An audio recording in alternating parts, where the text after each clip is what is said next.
Live from the VVR studios in downtown Boston, it's showtime.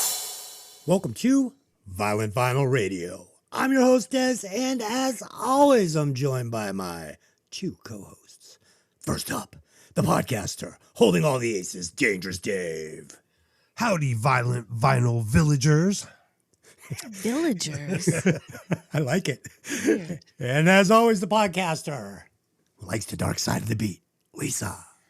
1, 2, Freddy's coming for you. Fucking A right he is.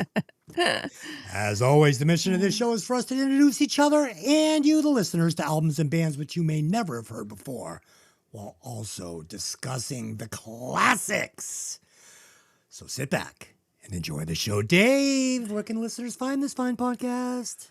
Yes, we are available on most podcast outlets. Also, check us out on YouTube. Give us a listen, like, subscribe, and share. Please tell a friend about us. Most of these places, you can give us a review. That will boost our visibility, as well as liking and commenting on our posts. Please do. We just got one more thing. We got to plug our social medias. Oh. If you go to Instagram, you can find us at VVR Podcast Insta, INSTA. And if you're on Facebook, you can find us at Violent Vinyl Podcast. Did you notice our followers doubled on Facebook this past week? Yes, Yes. I did. Yes. Thank you, Lisa. Yes. We also got a bunch more Spotify followers as well, so things are going in the right direction. If you guys want to help support the show and also get some great swag, head on over to our merch store at vvr.printify.me.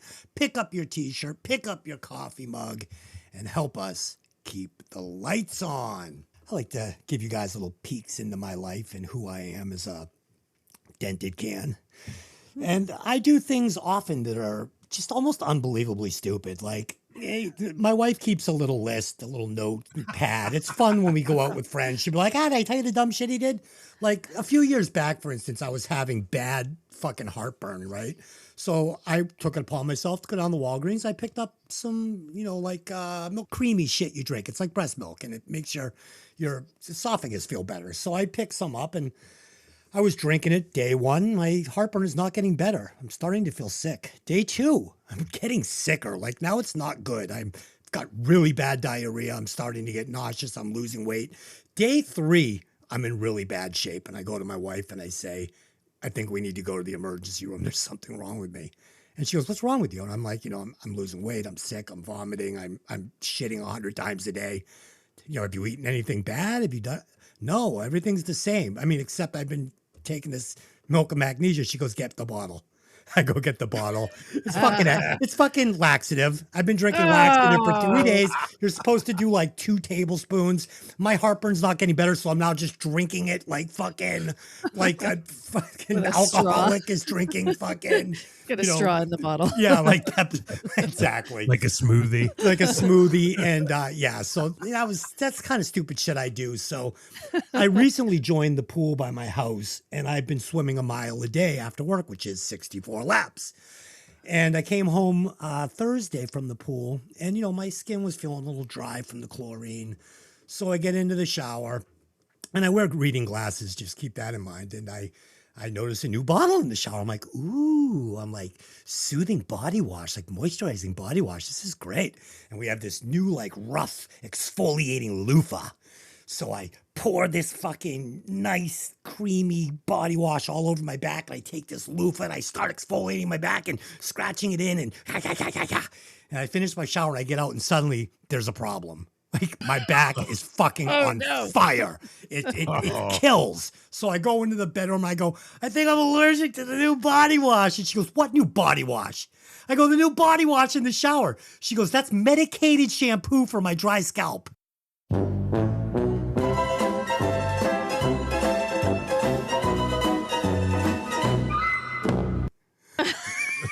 So that you just ground into your back. Yeah, it was already irritated from the chlorine, so I've had a rash on my back for a couple of days now. That's pretty uncomfortable. I was thinking it was going to be Nair. I was thinking it was going to be Nair too. Thank Yep. God it wasn't. Thank God it wasn't. It was bad enough. Trust me, it was bad enough. It fucked my back up like bad. So I'm on the mend. All right, let's head over to the mailbag. I got a couple. AM3986 wrote in another great episode, and it was a great episode. I mean, even though it was Asphalt Ballet and, you know, it wasn't too exciting for the listeners because nobody's really heard it, it was a great show, and I had a lot of fun doing it.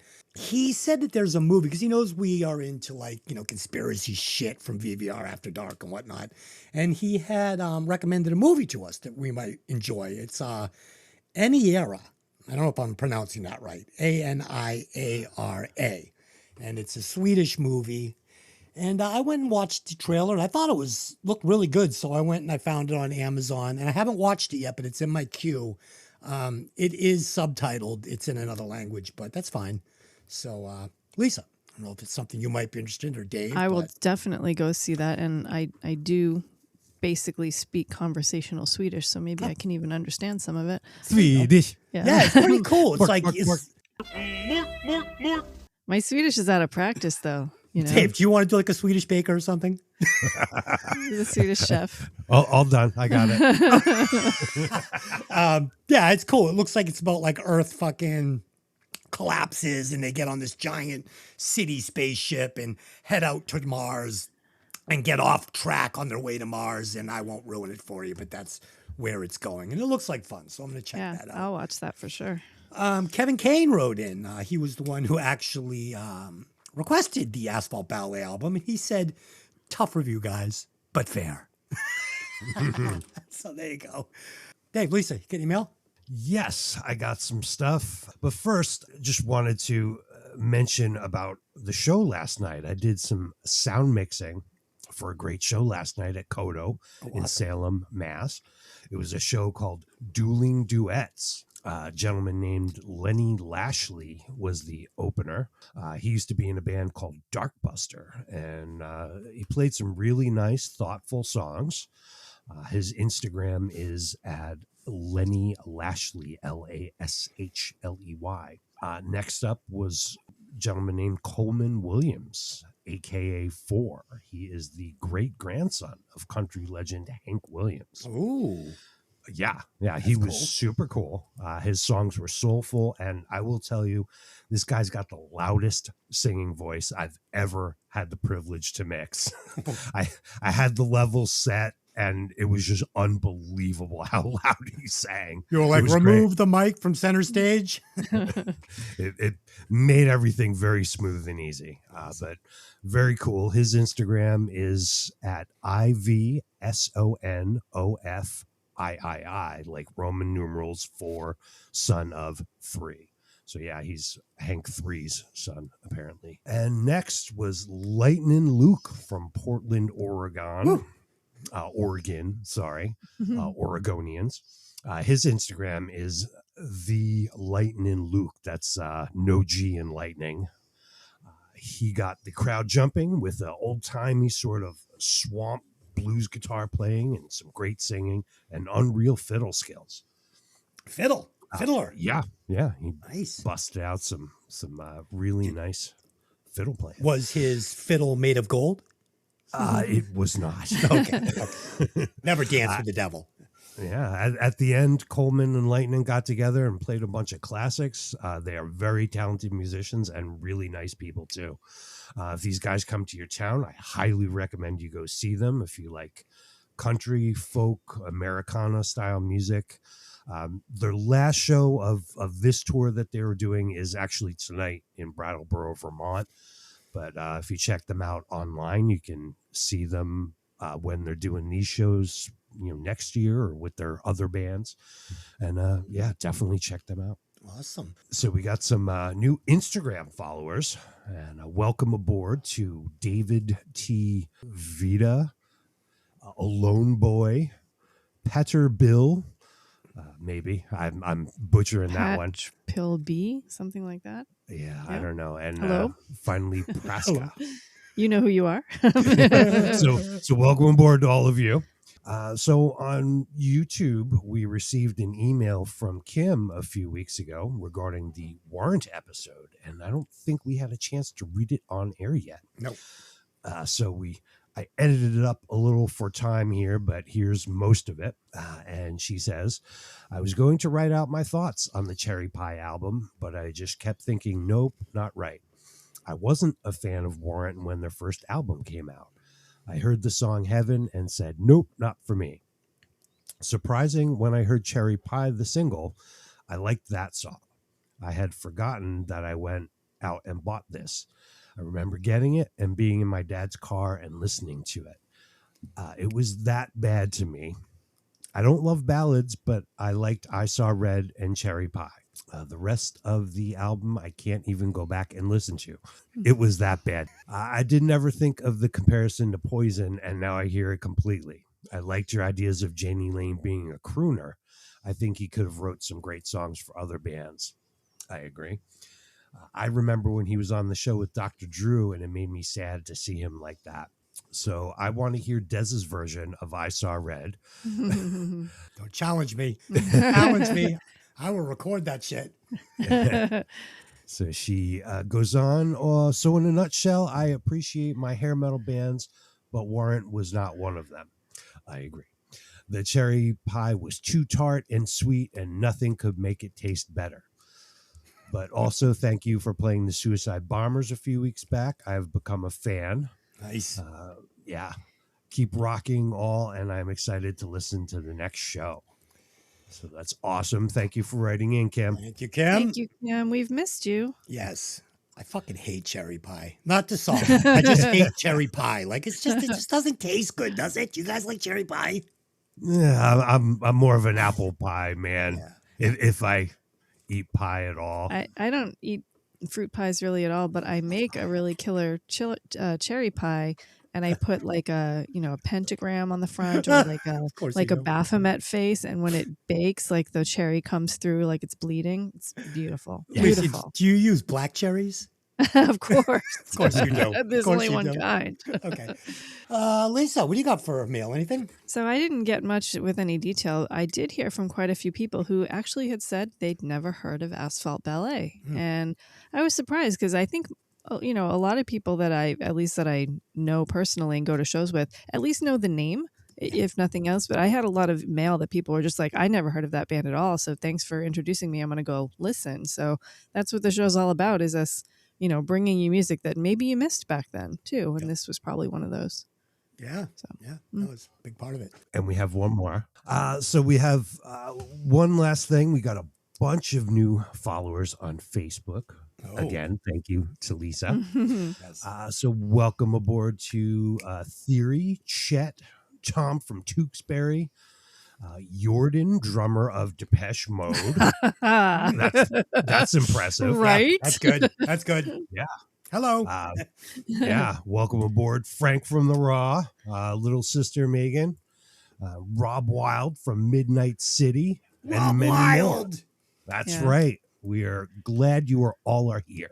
Yeah, lots more. I kind of did a little mini, push out of asking people to follow, and a lot of my friends, which are a lot of the people you just mentioned, and added on. So I was pretty psyched about that. I might do that again.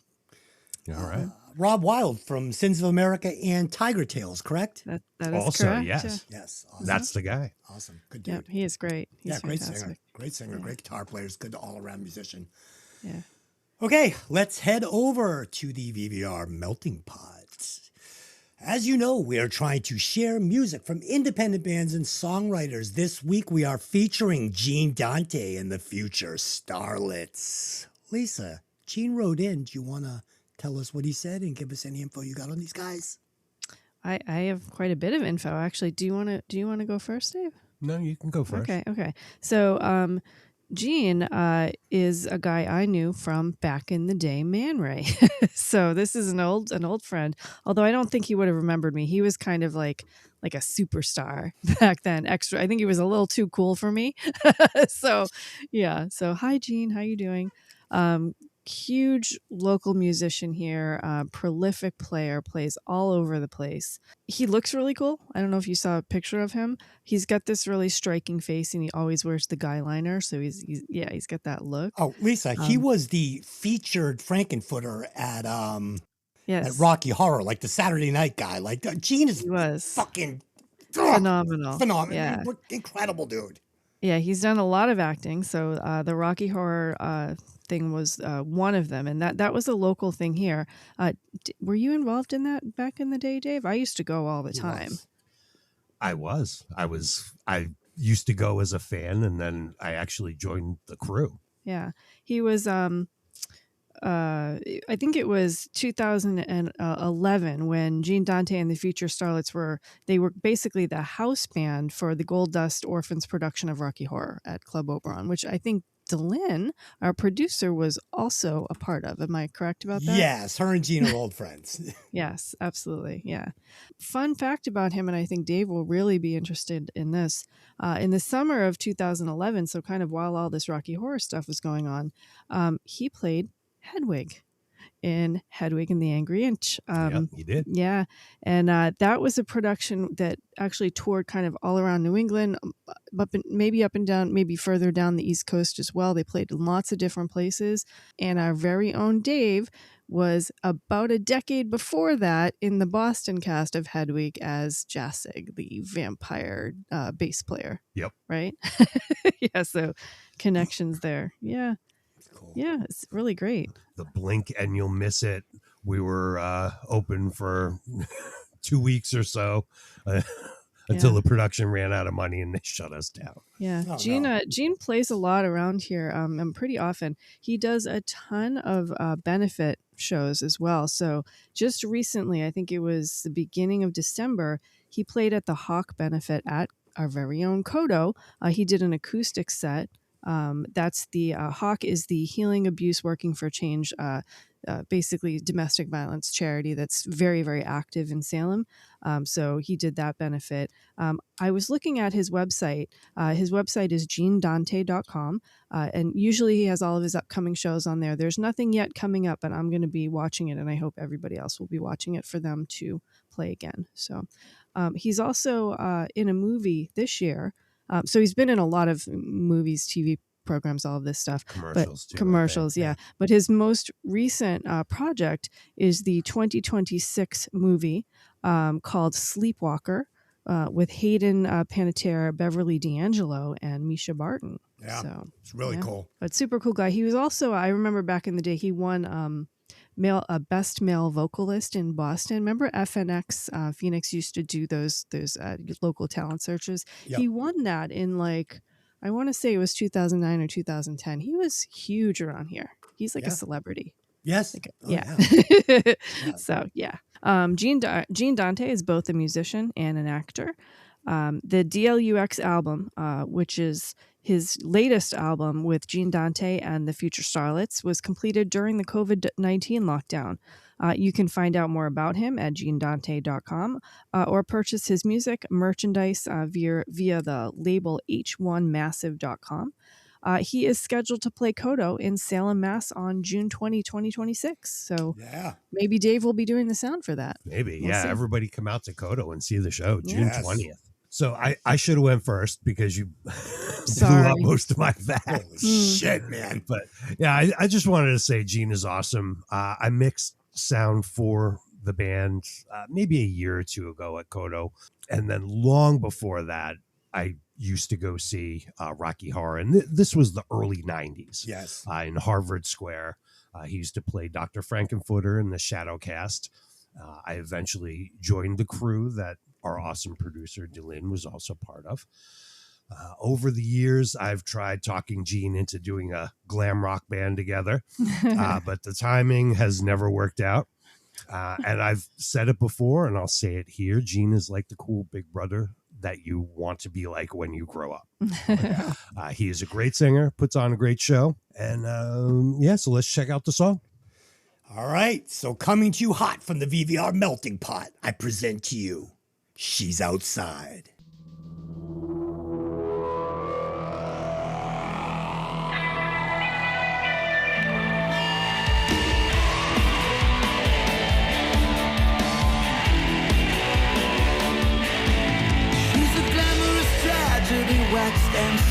to perfection.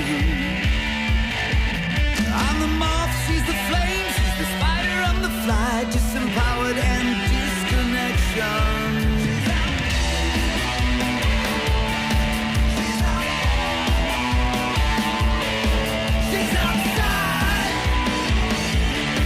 She's outside. She's paid her admission, now she wants to take me for a ride.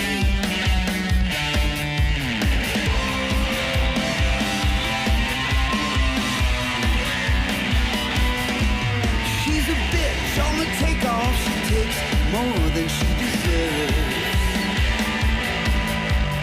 Figure out the mixer, let you slam it to the floor and ease you into the curve.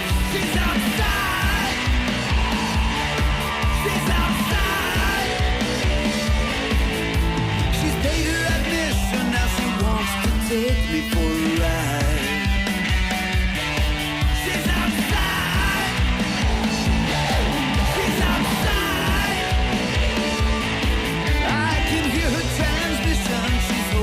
I wanna drive.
Woo! All right, guys. That was dude. great. All right. So my only question is, how is this fucking band not famous? Yeah. I mean, the video. Go watch the guys. Go watch the video. Go to YouTube. Type it in. She's outside. Gene Dante. Watch this video. It is fucking awesome. You get the killer guitar player singer combo, right? You get Gene Dante. Dude, this guy is like a personality like you're never gonna find. And you get Alice Scott on guitar again. It's like Steve Stevens and Billy Idol, like that kind of energy, right? Like it is so good. Band looks great, video looks great, song is incredibly produced, like perfectly produced. Like I said, Gene is as big a personality as you'll ever find. Some of these close-up shots where he's singing the song, like the facial expressions he's making, the guy is like telling a story with his face. It's really great. I could not have loved this track or this band any more than I did. I'm pretty sure these guys blew my band off the stage back in the day when we were trying to do that like Boston's Best Band thing, you know? Remember they used to do it at AAF? Oh, yeah. And I think they won it that year and we got bounced, you know? But yeah, these guys are, I mean, literally guys, how are they not famous? He's won like best voice in Boston. His band has won like best band in Boston. Like these guys, in my opinion, and I'm not saying they're like this band, they should be as big as the Killers. Like that's kind of what they remind me of. And it just always just blows my brain that they never got the recognition that they deserved. So yeah, reviewing this song, I like the sparkly backgrounds. We got a little synth action. The recording sounds great. The drums keep things moving. You can dance to this. Oh, yeah. And the video looks very professional. I call it synth pop garage rock. It is great. You can really grab on the hook, but it doesn't get old. 3 minutes in and out. Excellent job. You can find out more about Gene and his band at Linktree. That's linktr.ee/ Gene Dante, Genedante. I love this song. Like, I can't, this is another one of these times where I go, oh my God, Des, I can't believe you're letting me listen to music that I love that's in my style. Like, so fucking good. So good. Synth focused, gothy. I'm calling it. So what was the genre you made up for this? I said synth pop garage rock. Okay, synth pop. So I'm saying gothy, dark electro glam. Okay. That's my new genre. I'm So, saying yeah. the Killers, but better. Yeah, so freaking good. This song has a great hook. It's borderline like psychedelic. Like, I actually hear a tiny edge of, like, I want to say Jane's Addiction, but maybe even Porno for Pyros. Like, this is where Porno for Pyros should have gone and didn't, right? A little bit of goth, a little bit of Bowie. Oh, Like, yeah. There's a lot in here. So it's so cool. Great synthy guitar solo on this. And let me just say this. How good is the production on this? Like, everything is perfectly balanced. The video is beautiful. The close-up shots of Gene's face are like out of this world. Incredible. Like, you can tell he's a great actor just from this video, even though it's a band, it's a singing video, but you can tell he's a fantastic actor, and he's so striking. Like, you can't look away from him when he's on the screen. It's just like mesmerizing. Oh yeah, don't lock eyes. You're in trouble. Yeah. Wow. Yeah. Great. This is absolutely fantastic. Fantastic. I loved it so much. So. Yeah, you better dance to this song or Gene Dante will come and get you. Yeah. All right, there you go. And guys, come on, man. Send in some fucking shit. I want some fucking songs for the melting pot. And you know what? You don't even need permission. You got a friend, a band, you liked them back in the day. You can pull this shit up off YouTube. Just pull it up and bring it in. We're going to fucking play it. All right? Tonight, we will be discussing Back for the Attack, the fourth studio album from Dokken, produced by Neil Kernan, released on November 2nd, 1987 on Electro Records. The album reached the number 13 spot on the U.S. Billboard. The band's lineup was as follows: Don Dokken, lead vocals; George Lynch, guitars; Jeff Pilson, bass, backing vocals, and the mighty Mick Brown on drums and backing vocals. Dave, got any facts on this band? I got some facts. All right, fact us. Number one, we covered Dokken's previous album, 1985's Under Lock and Key, in episode 51 of The Old Show, when it was called Breaking Vinyl. Des scored that one 78.4. Ooh, that's interesting. 68.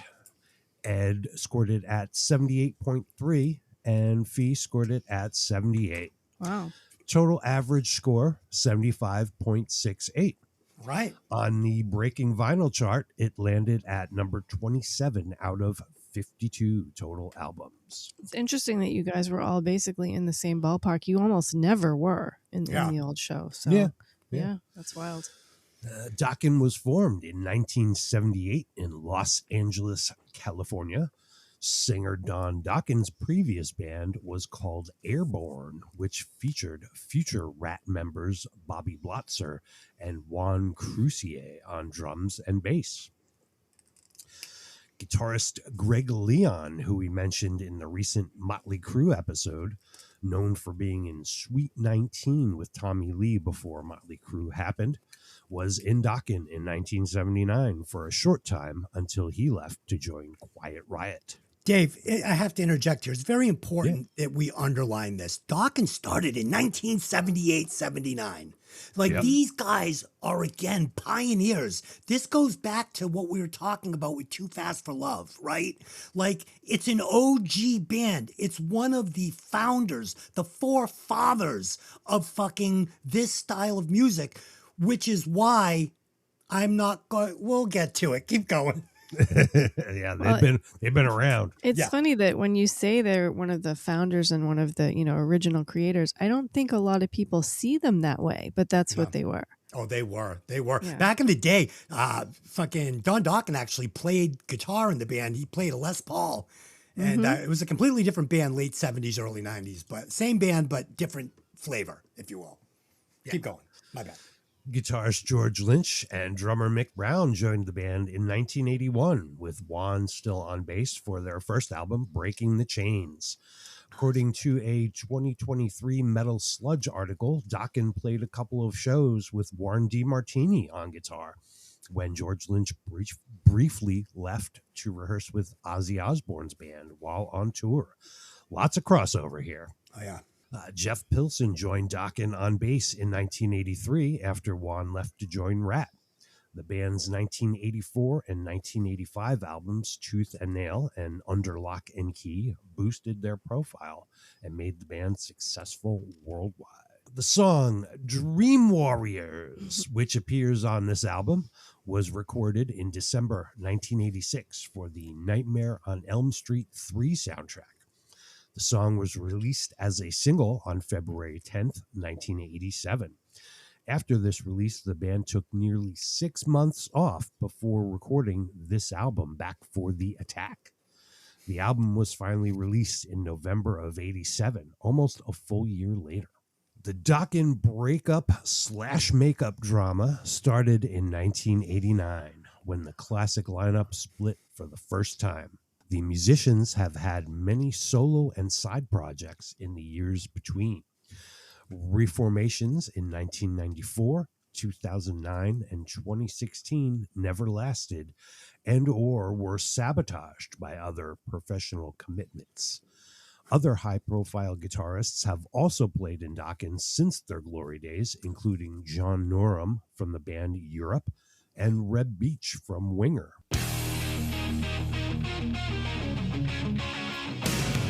Ugh, dude, two of the worst bands ever. Dude, isn't it weird that Back for the Attack wasn't on this album originally? Yeah. Jeff Pilson has had a decent career outside of Dokken. He appeared as the bassist for Steel Dragon in the 2001 film Rockstar and on its soundtrack. He joined the band Foreigner in 2004 and still is in it today. And he also voiced main character Johnny Cage in 2011's Mortal Kombat 9 game. So that's a hell of a career. That is weird, right? That last one is sideways. Yeah, it that's looks pretty like cool. that's the only voiceover thing is, yeah. that credit that I could find for him. So I don't So random. know how that came about, but It's a pretty good menu of life, though, isn't it? yeah. I like it. I'd like to run that down. Don Dokken is the only member left from the classic lineup. In July 2019, longtime drummer Wild Mick Brown announced his retirement from Dokken after 40 years with the band. Their current bassist and drummer are from the band House of Lords, and their current guitarist is listed as John Levin, with George Lynch making occasional guest appearances. According to George's website, he appeared just a few days ago on February 20th in Las Vegas at the Golden Nugget Casino for an encore performance with Dokken. So this has been happening regularly in recent times with these guys, and I've never heard of anyone else doing this. George describes his appearances with Dokken as a quote, "I'll just do a walk-on for 3 or 4 songs at the end of the night, which is fun, and I love doing it. And it works for everybody. It's a cool thing, and it keeps the relationship open." End quote.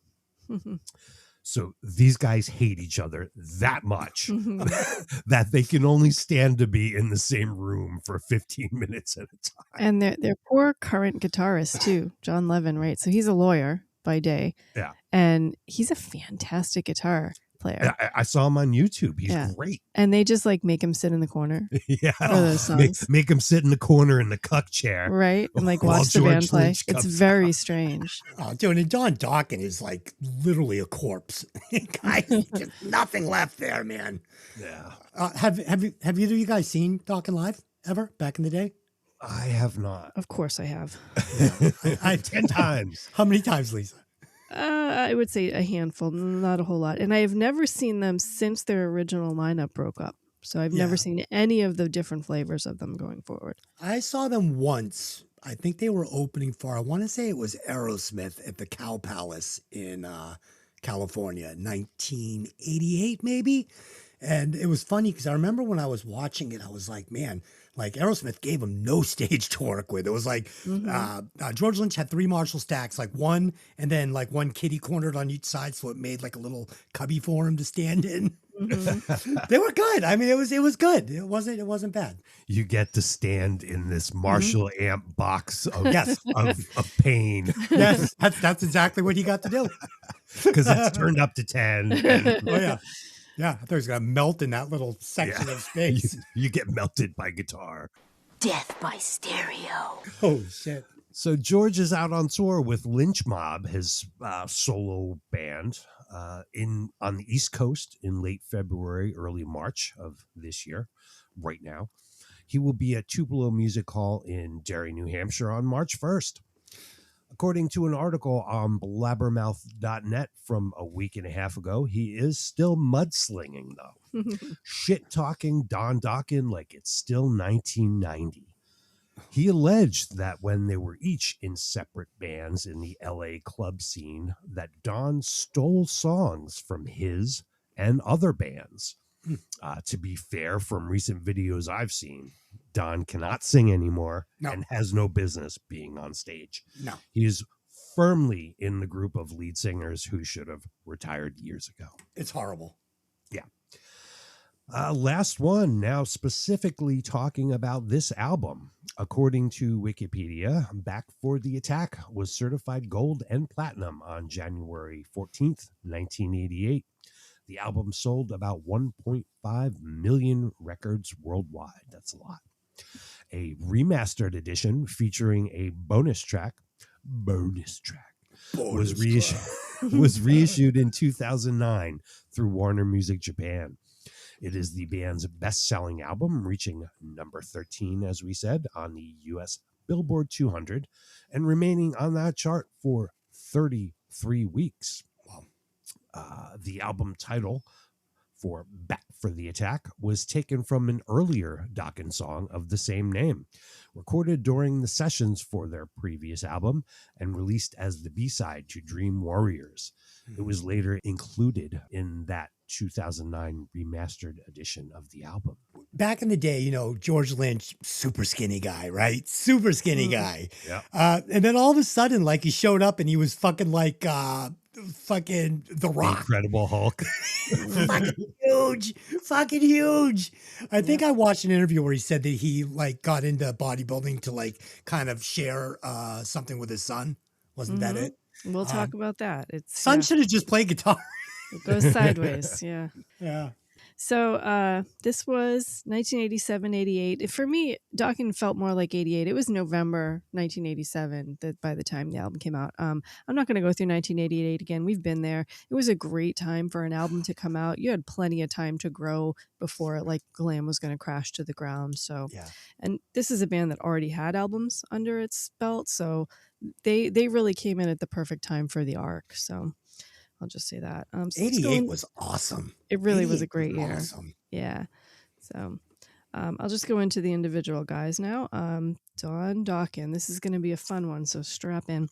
So as Dave mentioned, before Dokken, he was in a band called Airborne, and he was also in a band called Exciter. And as Dave said, the band, actually Airborne and Exciter, had some notable members in them. Juan Crozier from Rat, Bobby Blotzer from Rat. And what they did was they got this big tour, and it was a huge thing to tour in Germany, right? And it was a pretty long tour. They were actually over there for quite some time. And this was considered a very big thing for the band. So like if you went out and you toured Europe and you came back, you had like a special, it was like being special, right? Yeah, that's what Jimi Hendrix did. He went to England and blew up and then came back here as a rock star. Yeah. So while in Germany, on his off time, he actually filled in for the Scorpions while Klaus Meine was having surgery on his vocal cords. So there's a strange quote from him and some comments from the other band members in several interviews that the Scorpions recorded some of the songs that John had sung with them. He was singing scratch vocals, right? So there's recordings of these songs with him singing scratch vocals.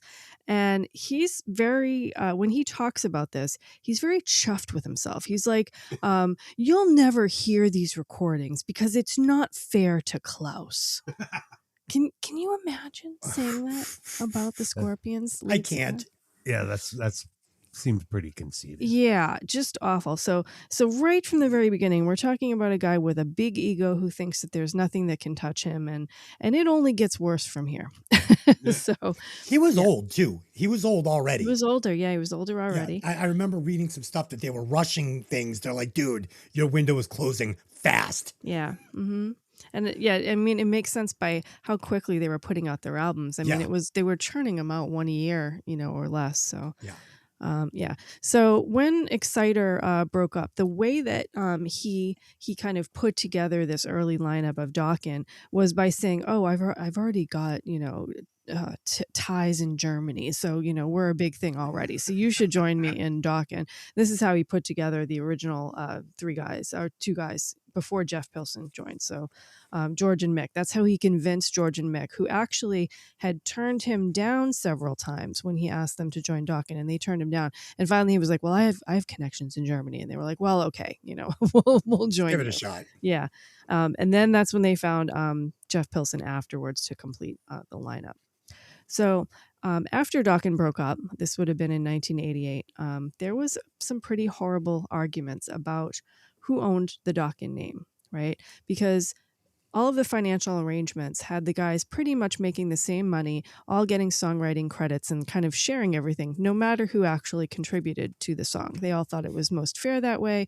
They all thought that they would get the best input from everyone if they weren't always worried about who was going to get the writing credits. Right, like the best song would win, and yeah, the best parts, and exactly. they didn't have to worry about one guy or the other just trying to shoehorn a crappy song in just so they could get their name in there. Yeah. So when the band broke up, it was kind of assumed particularly by George, that the band was dead at that point. Like, it was gone because the four guys were no longer together. But Don Dokken had actually intended and may have, spurred the breakup a bit by kind of wanting to pull a David Coverdale. He basically wanted to fire the band and replace them with new guys and still be Dokken and go on. Right. And there was a bunch of legal fights that didn't allow him to do that. So he did end up, as Dave said, replacing the guys this original time with John Norm from Europe and Billy White from Watchtower. And let me just say that these guys are both guitarists. So they needed two guitarists to do what George Lynch can do with one guitar, right? And Peter Baltus of Accept and UFO, and Mickey D of King Diamond and Motorhead and Scorpions. So that was like the first kind of post-breakup lineup of Dokken. Dude, there are so many notes on this album and these guitar solos. You need 4 guitar players to do everything George Lynch was doing. So many notes, so many layers, and it was actually kind of an early example of guitar layering in a very creative way, I think. It was. And it made them really hard for them to do this live with just George. So, yeah. While this was all happening, Don was also producing albums for the band XYZ. So Dokken had lots of reunions and breakups and reunions and lineup changes and fights and very public stuff. So on the breakup of Dokken, Don says, "I'm tired of playing with George because here we are at the top of our careers. We're becoming superstars, and every day we should have been kissing the ground and saying, 'Thank you, God, for this blessing that we're so lucky to have a successful career.' And you've got one guy in the band that's like completely always trying to make it unpleasant and miserable. It was really sad, He ruined my dream because he just complained constantly. And I think it was just his personality. Some people thrive on misery, and I don't." And the lie detector says that was a lie. The lie detector determined that was a lie. Because clearly he was also being miserable, as lots of people have put out there. But that was his quote at the time. I complain a lot. If it was a superpower, I would be fucking like an X-Men of complaining. Yeah. In 2010, Don had surgery on his vocal cords for vocal nodes. And around the same time, he was undergoing treatment for stomach cancer, which was obviously successful. He is fine today. But the combination of those two things within a year or a year and a half's time, 18 months, we'll call it, really took a toll on his performance. And people were noticing that he was kind of taking a downturn. So that was, 16 years ago at this point. Destroyed his voice. Yeah. Don's and he had a pretty strong voice back in the day. Let's just admit that he could hit the high notes and he was on tune and was a strong singer. But I really think that this surgery kind of took it from him, honestly. So he's done a lot of press over the years, like a lot. He likes to talk. You can find interviews with him from back in the day all the way up to today, and he always has something awful to say about somebody. We know from other members and other people who have commented that he has quite an ego and often claimed to be more to the band than he actually was in reality. He freely admits, Don does, that in the 80s there was drugs and cocaine and being single. And when he was in the bands before Dokken, he used to hang out with his bands and, they would get together and create. And they were, it was more than just working together. They were actually like friends. But his quote about Dokken is, "We aren't friends. We didn't hang out." He claims that the band members were doing drugs while he was in the studio working on the music by himself, which I don't think was totally true either. In an interview this month, Don said that George tried to undermine the band when he left Dokken. When Warren DeMartini stepped in, so George stepped out to go and play for Ozzy, right? We'll talk about that story from George's perspective in a minute. But when he stepped out, Warren DeMartini stepped in to play. Don claims that George went to Warren DeMartini and told him, "Don't be in the band Dokken, because if you do, he will take everything from you. He's a Nazi." So that was the quote that he said to Warren DeMartini. That's what Don claims. I don't know if that's true or not. I don't think he would bother doing that, but yeah. For me, that's a huge upgrade on guitar. Yeah. George came back, and we'll explain why he came back so quickly. But Don says that he came back because he had nowhere else to go. I got nowhere else to go! I got nowhere else to go. Mayonnaise. Yeah. Don also claims that if Warren had stayed in the band at that time, they'd have been much bigger, much faster. So I love Warren DeMartini, so I don't know, maybe, but it certainly wasn't his fault. So Don doesn't have a very big history of collaboration with anyone besides things that have to do with Dokken. We've seen in the past that pretty much everybody collaborates with everybody, right? I think maybe it's because he needs to control everything, and like collaborating with somebody probably wouldn't be his strong suit. We've seen lots of artists collaborate, and we get a lot from that, right? We get more great music, we get more great songs. And I think it makes them better musicians to like work with other people sometimes, and not just stay with the same 3 or 4 guys their whole lives. But Don pretty much didn't do any of that. His main focus has been collecting old cars. He did tell a funny story that he once had a Bentley that he didn't pay much money for. It was, kind of a fixer-upper, but it was a really beautiful car. And he was rooming with drummer Mick.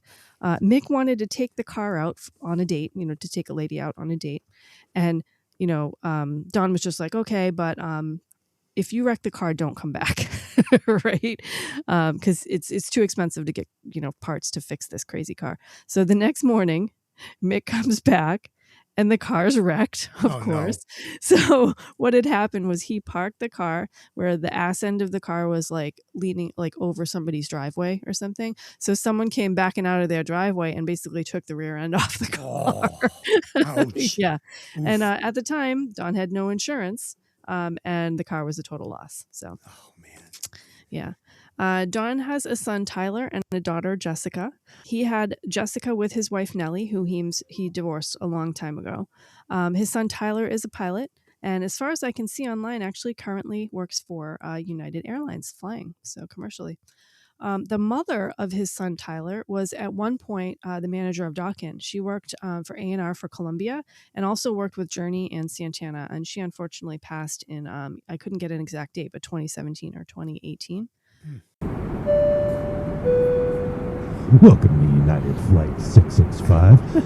I'm going to be your pilot, Tyler Dokken, today. Let me off this plane. Let me off this plane. Buckle in, everybody.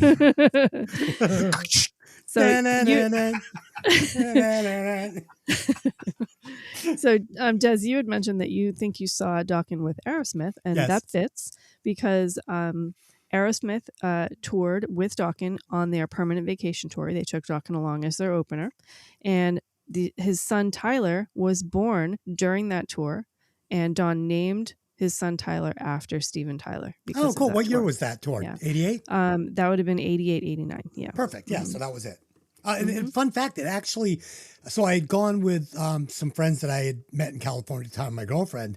And when we got there to the Cow Palace, it snowed. And they couldn't believe it. They had never seen snow. They were like, it's snowing. Holy shit. It was just a dusting, but everything was white. Wow. And I was like, man, where I come from, this ain't shit. Yeah. So in 2025, Don went on many, many podcasts because, he does a lot of press and stuff, and announced that he is retiring, saying that he has no longer the energy to continue playing. And he prefers staying at home. He lives up on top of a mountain in a kind of an isolated place, staying at home with his dogs, and that's the life he prefers. The lie detector determined that was a lie. You can buy tickets to see Dokken this November on Dokken.net, so apparently that wasn't exactly true. Just 1 week ago, Don asked for $1 million, that's $50,000 per show, to do a complete reunion with Dokken, meaning all of the original members and George being there full time, with a crazy rider requiring that there be separate tour buses for him and George so that they can't travel together. No. Yeah. Why even bother?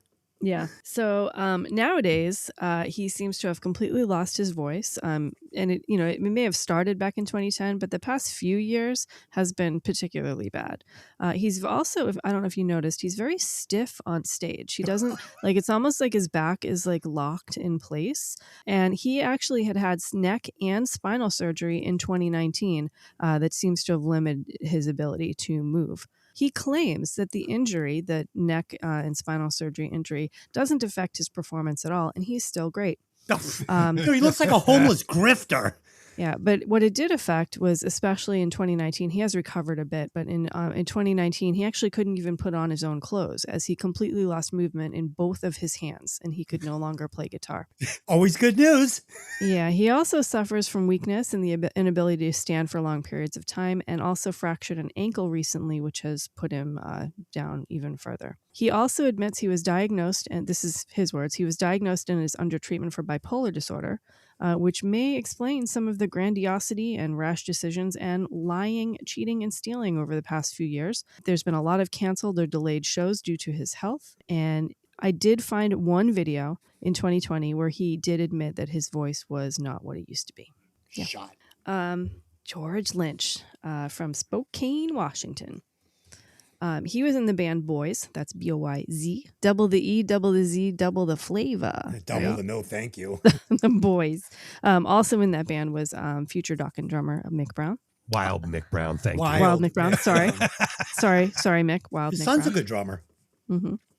Also in this band was Michael White, who claims to have been in an early version of Motley Crue, and was also in London with Nikki Sixx. They did pretty good. The band Boys on Sunset Strip. They actually did quite well, opening quite a bit for Quiet Riot and Van Halen. They're said to have sounded so much like Van Halen that one of their demo tapes, this is the Boys, one of their demo tapes was passed off as a pre-Roth version of Van Halen bootleg. Oh shit. So, yeah. I've heard that story. Yeah. The Boys played a show with Van Halen, and at this show was Gene Simmons, and he was looking for new acts to sponsor. So the Boys guys were really, really excited to play for Gene Simmons. But upon seeing Van Halen, Gene left and never saw Boys play at all. So Sounds right. too bad for them. Yeah. He formed a band called Exciter, which we did already talk about. And during this time period, he auditioned twice. He auditioned the first time to be an Aussie solo band. So in 1979, he auditioned to be, he auditioned against Randy to be an Aussie solo band. And we obviously know how that turned out, whereas Randy was chosen. Thank God. Yeah. But because of that audition, he went on to teach in Randy's mom's music school. Oh, that's cool. Yeah, that's pretty neat, huh? And then again, obviously, he auditioned in 1982 to replace Brad Gillis and was hired.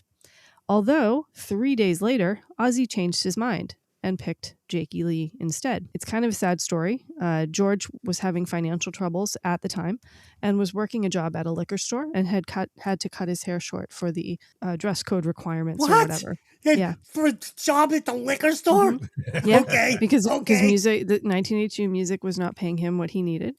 So he had a job. So when Jakey Lee did his audition, which was after he was already hired for Ozzy liked the look better, and that's why he chose him. He actually has very much admitted that Jakey Lee was not as good of a guitar player as George Lynch was. Jakey Lee is a way better guitar player than George Lynch. Way better. Well, I think you could argue that he was probably a better fit for Ozzy at the time. And I think it would have gone very differently if George Lynch was in there. Yeah, so. Ozzy wouldn't be famous now. Yeah. George Lynch would have ruined Ozzy Osbourne. Yeah. But this was a really tough time for George. He was really affected by this and absolutely felt horrible about it. And it actually affected, how he approached the music business for many years after that. If you lost the gig playing for Ozzy, I mean, that's got to just put you, right in the trash can. Like, just forget it. Can you imagine the solo for Bark at the Moon being George Lynch? It would be fucking awful.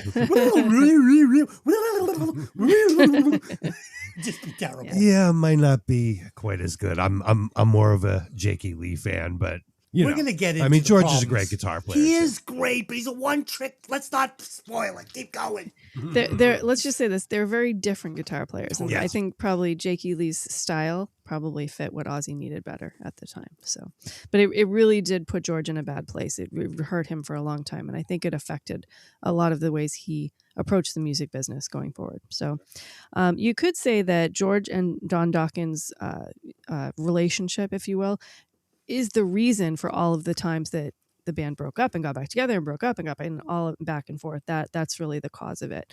On the Monsters of Rock tour, which was kind of the last thing Dokken did in 1988 before the total breakup, when Don announced that he was going to basically try to grab the negotiations from the band and keep it for himself, George says that backfired on all of us.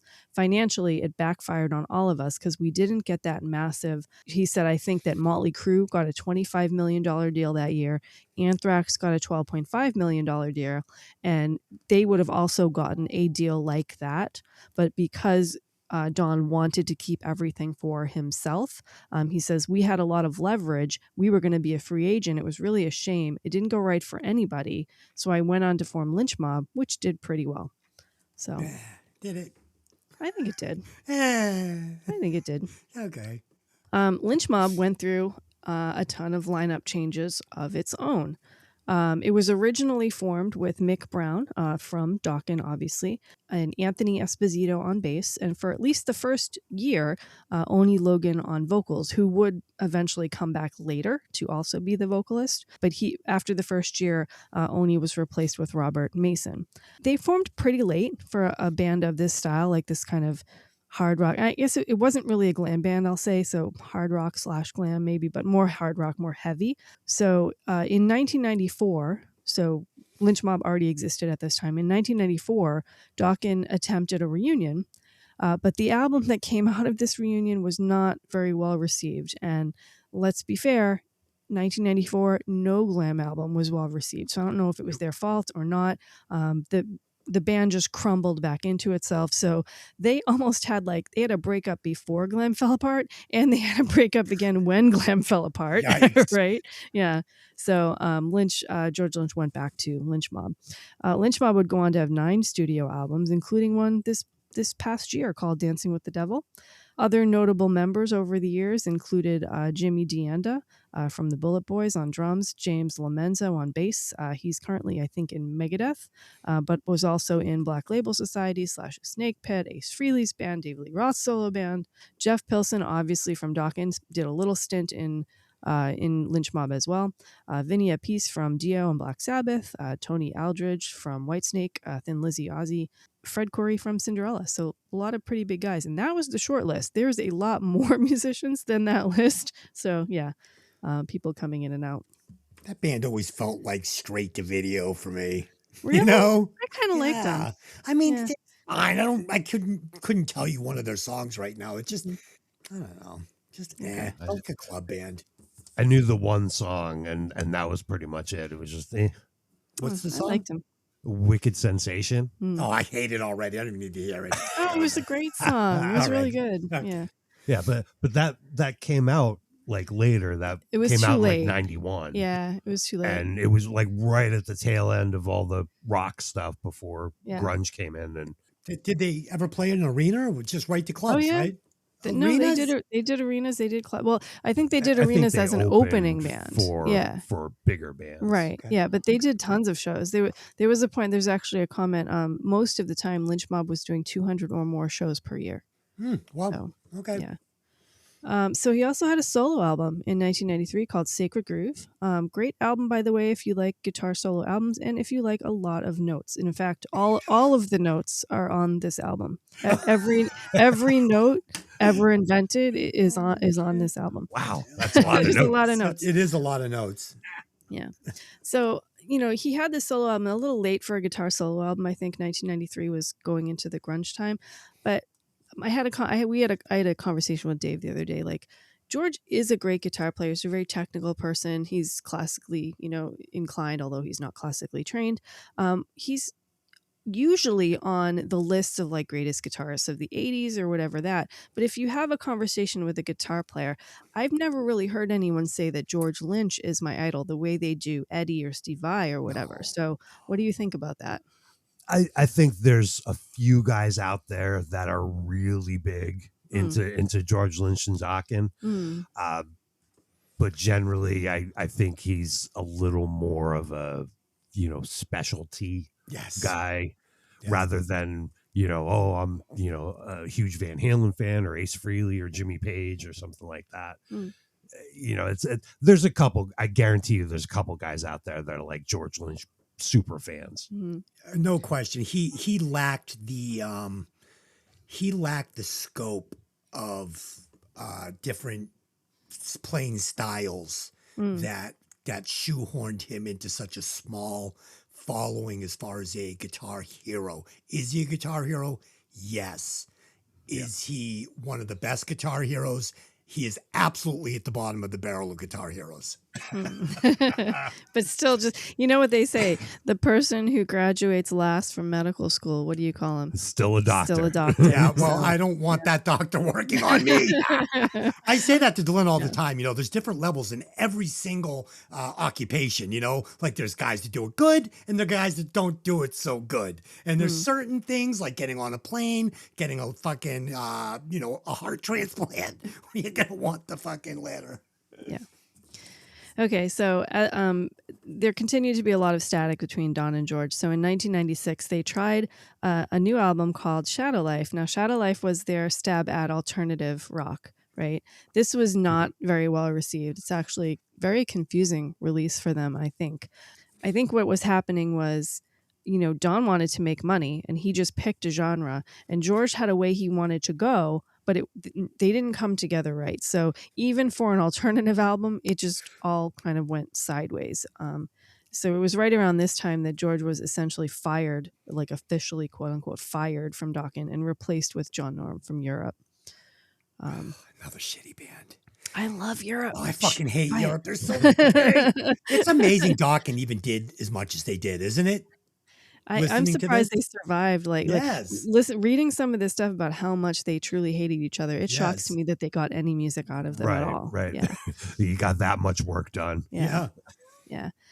So, George continued on with Lynch Mob at this time, even though they had, he just came back out of Dokken again. He would have a lot of other projects, including one called Souls of We, which had the singer who was unknown at the time. We now know who he is, London LeGrand, right? And he would go on to front Brides of Destruction and Rockstars on Mars. Yeah. He also had a project called the Lynch Pilsen Project with Jeff. And while forming the George Lynch Group, which was like another project, he brought on drummer Vinny Appice from Black Sabbath and Martin Anderson from Lizzie Borden. And this band would go on, this is the George Lynch Group, would actually play like 100 shows that year and would play on The Tonight Show with Jay Leno. And I don't remember seeing that. So I don't know. Yeah. Probably on YouTube somewhere. Yeah. An interesting thing that I see is that he would also go on to form a bunch of what I call the headless Dokken bands, right? So Tooth and Nail, right, which was the 3 regular members of Dokken minus John Dokken, and also another project called the End Machine. And I think Jeff actually sung in some of those projects, and he's got. We'll talk about him in a minute, but he's got a great voice. So, they worked well together, and were trying to kind of capture what they had, but Don just wasn't doing it for them, and it seems like none of them wanted to work with Don, right? So in 2010, he became interested in Native American culture and attempted to fund a documentary called Shadow Train Under the Crooked Sky. He actually put together a soundtrack for this movie, featuring a whole other lineup. So here's a new band called Shadow Train. I was able to find the Shadow Train album. It's actually really, really good. I was never able to find the documentary. I don't think it was ever made, but there you have that.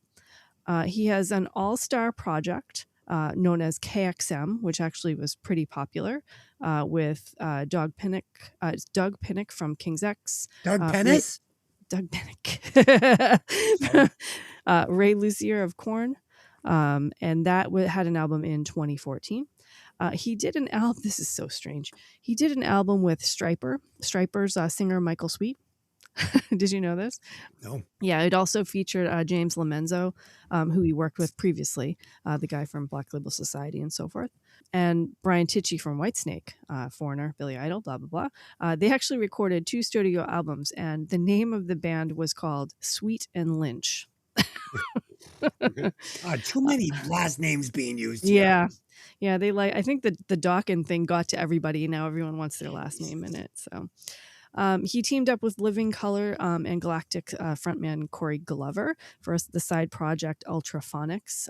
They released their album in 2018 called Original Human Music. This is a must check out. So I just want to say that you have to go listen to this.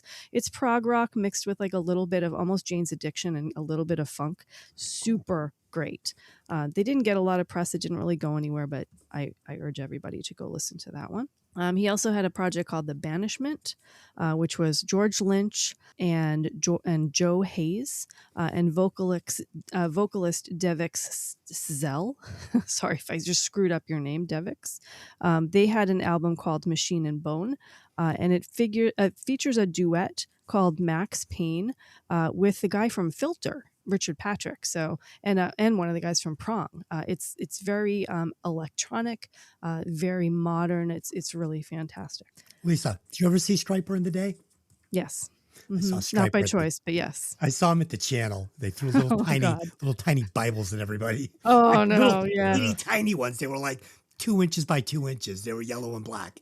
Yeah, they've stepped away from their beliefs. I'll say that for their history. So yeah. Interesting. So he had 2 daughters, Natasha and Mariah.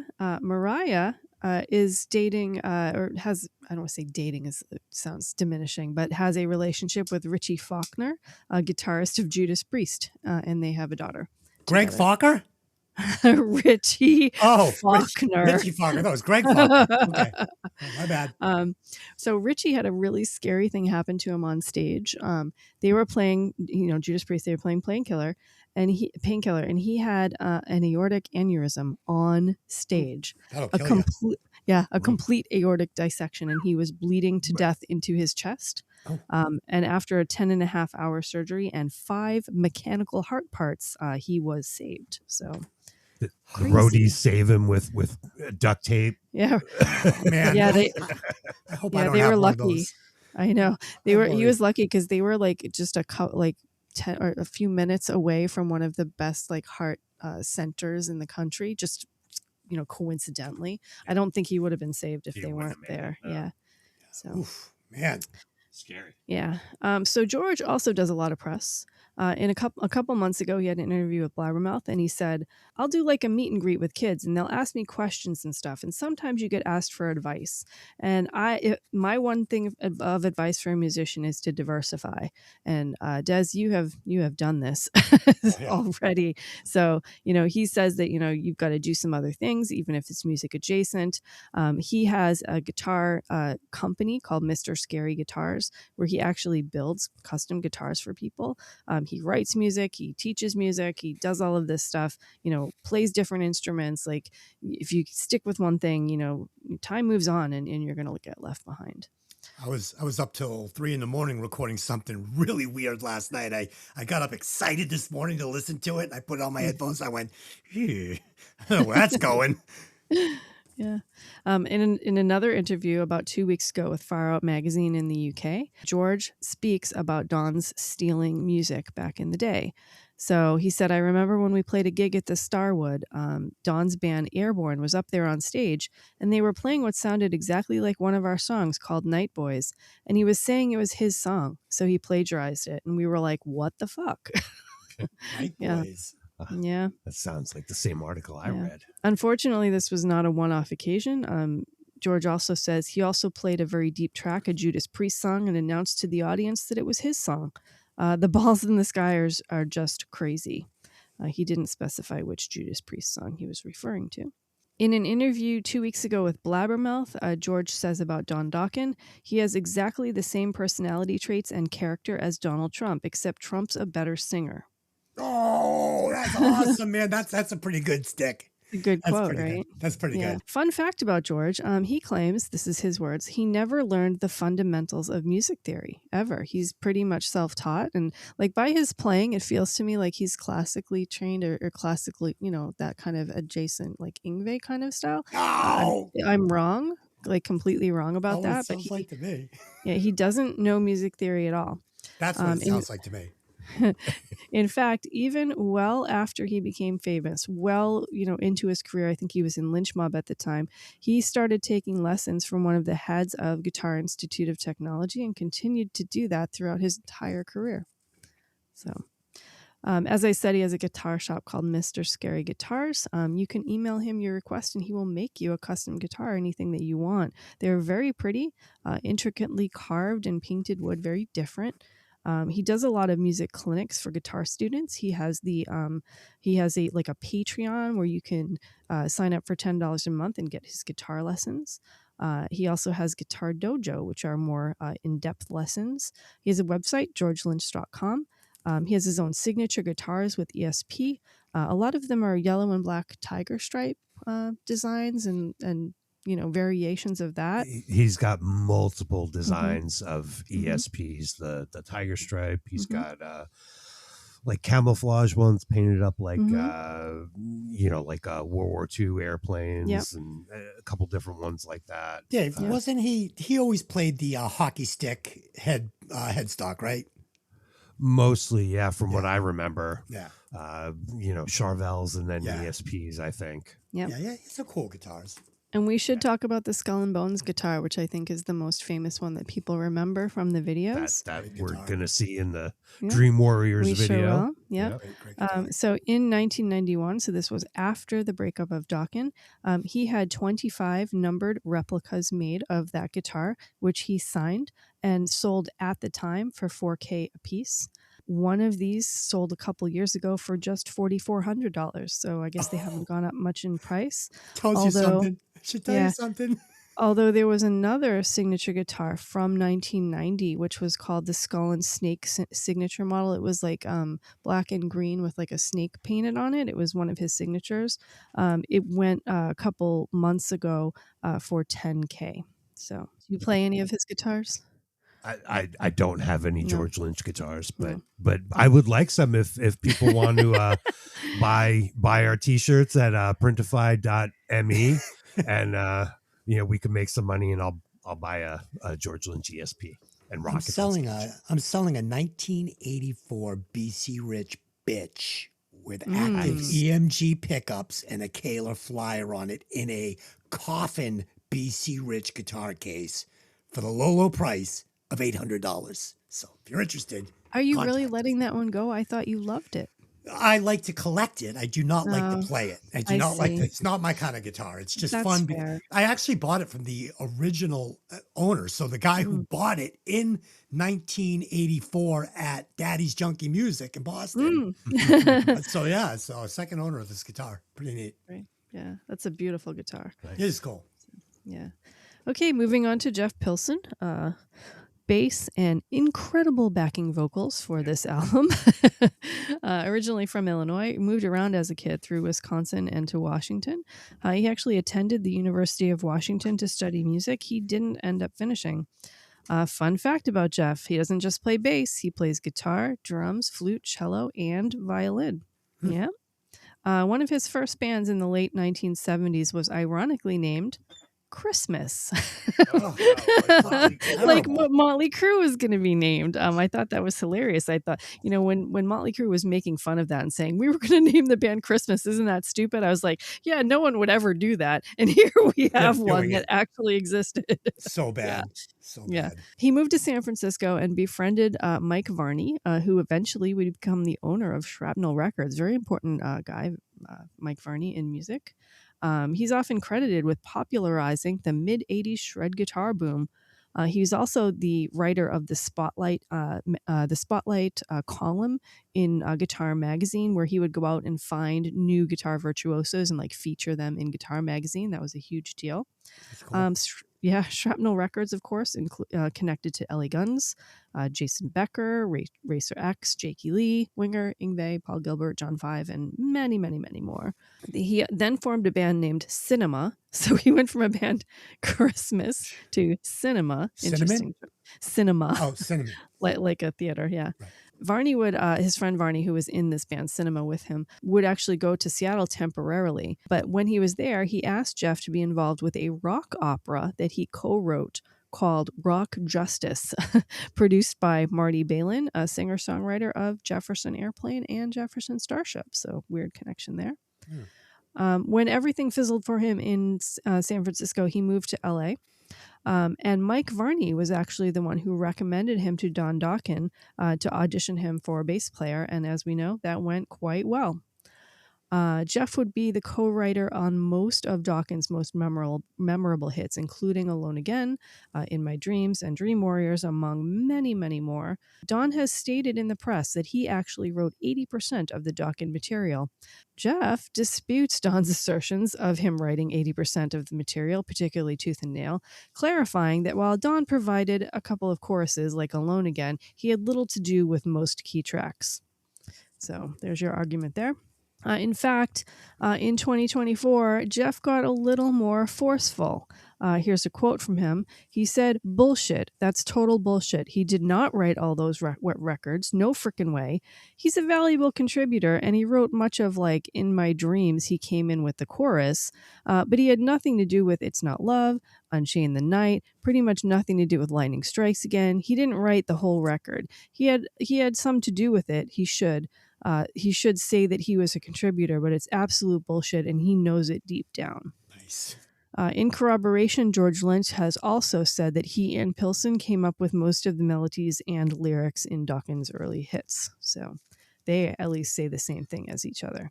He calls Don desperate and weak, and that's a quote from Jeff. Jeff claims that in '88, when Don leaves the band, now see that statement right there, Don left the band, right? The other statement is Don fired the band, right? So like everybody has a little bit different say about what happened in 1988. But Jeff claims in 1988, when Don left the band, Jeff tried to convince him to stay because they were on the brink of a major deal, which is kind of what George has talked about. Looking back, though, he thinks it may have been the best for them because they actually avoided the carnage that was the fall of glam, just like we'll call it 2 years later. So it's almost like they got out, early and didn't have to have the everything kind of stolen from them without their say. So he also cites that drug use made their personalities bigger and maybe their egos bigger, and that was probably some of the reason for the 1988 breakup. Yeah, drugs. Yeah. In 1998, when Dokken broke up, he would join up with Randy Hansen, who he had worked with on a project called Astral Projection before Dokken, and with Jimmy Appice of Dio, and a guy named Michael Diamond of Legs Diamond, to form a group called Flesh and Blood. He would sing and play bass in this band, and wow, he is a fantastic singer, and we're going to hear a lot more about that as we start listening to the album. But I would argue he has a voice as strong and may be even stronger than Don, and maybe they could have gotten along as a trio if they needed to, which they did later, but here we are. He changed the name of the band, that this is the Flesh and Blood Band, to War and Peace, based on a copyright issue. And I'm wondering if the copyright issue was the Clash with Poison's 1990 album, Flesh and Blood. Not sure if that's what's related, but there you have it.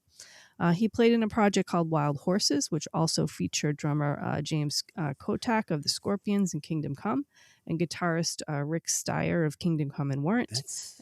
What an original name. Where did they come up with that? Wild Horses, yeah. And singer John Levesque, yeah. Hate that shit. Jeff would also do a ton of session work for many bands, even during the time in Dokken and through all of the reunions at this time period. The Dokken reunion in 95-96 would spawn 4 more albums, Dysfunctional, One Night Live, which was kind of like acoustic, Shadow Life, which was that sort of alternative album that didn't do very well, and Erase the Slate, that was 1999.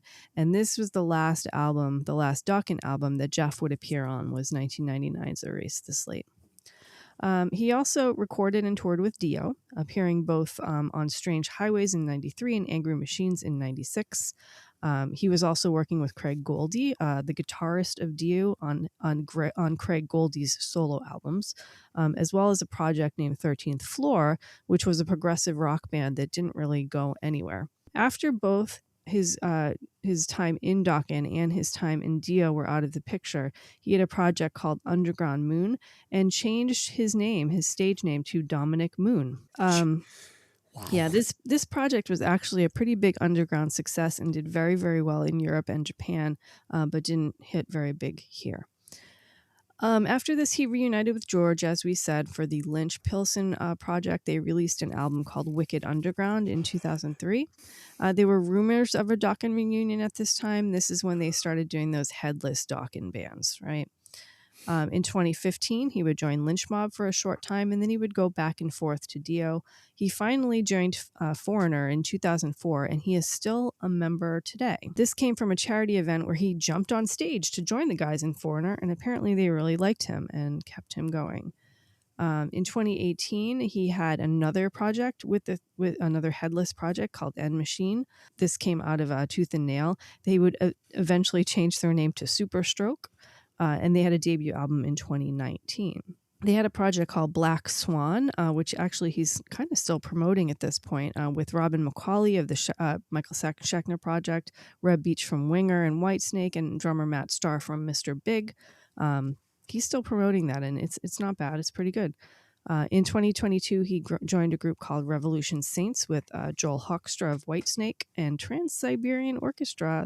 I always forget to mention that when we talk about Joel Hoekstra, but yeah.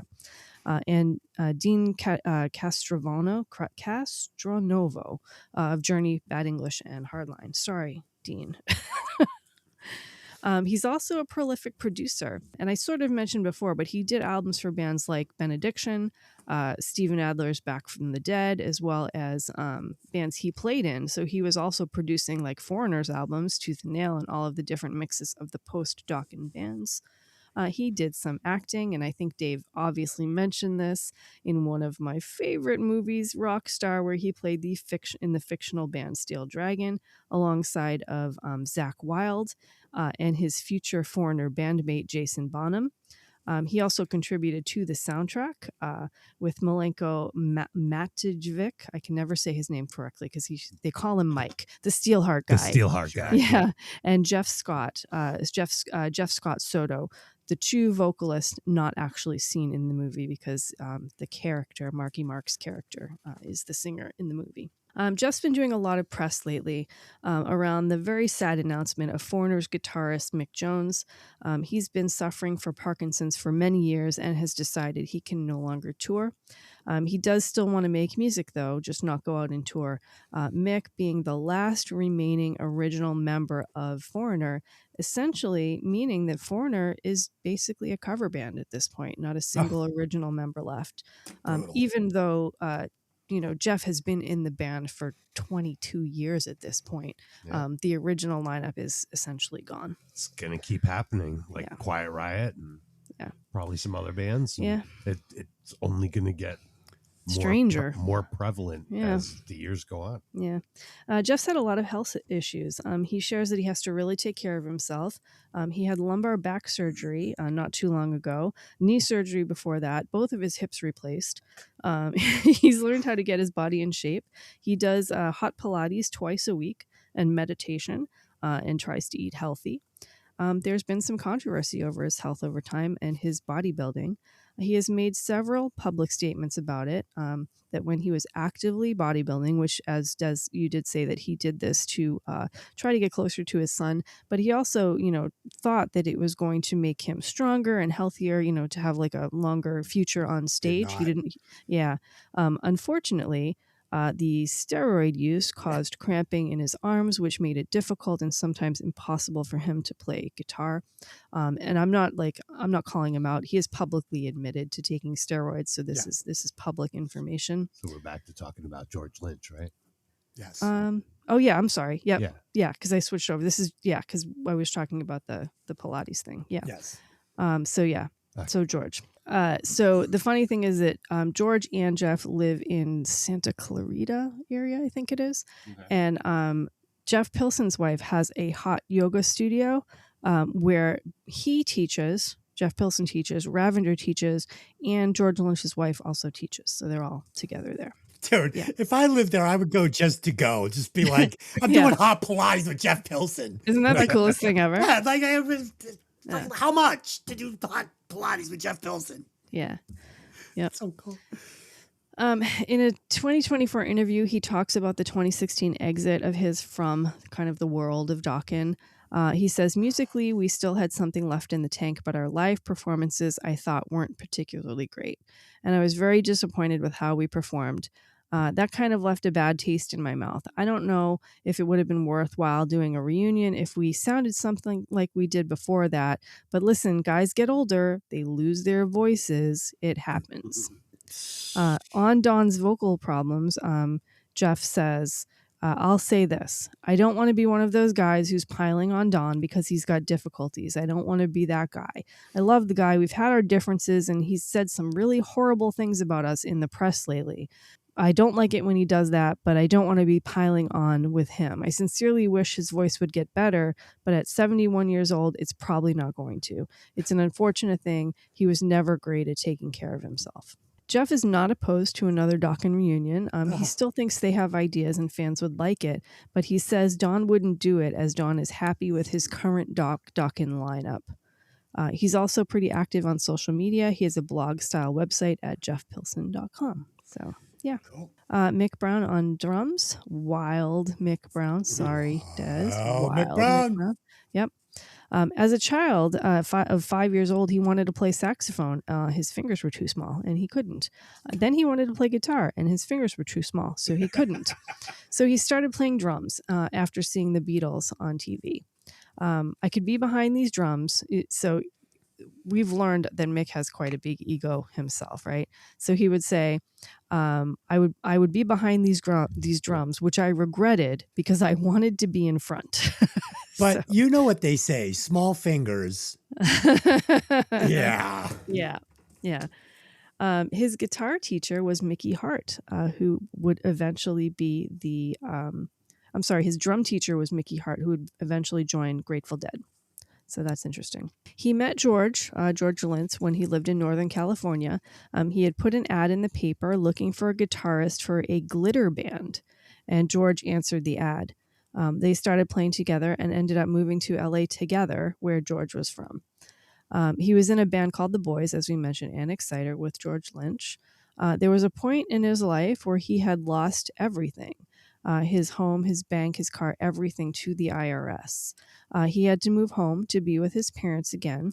And they told him he should give up music as a job, but get a music adjacent career, right?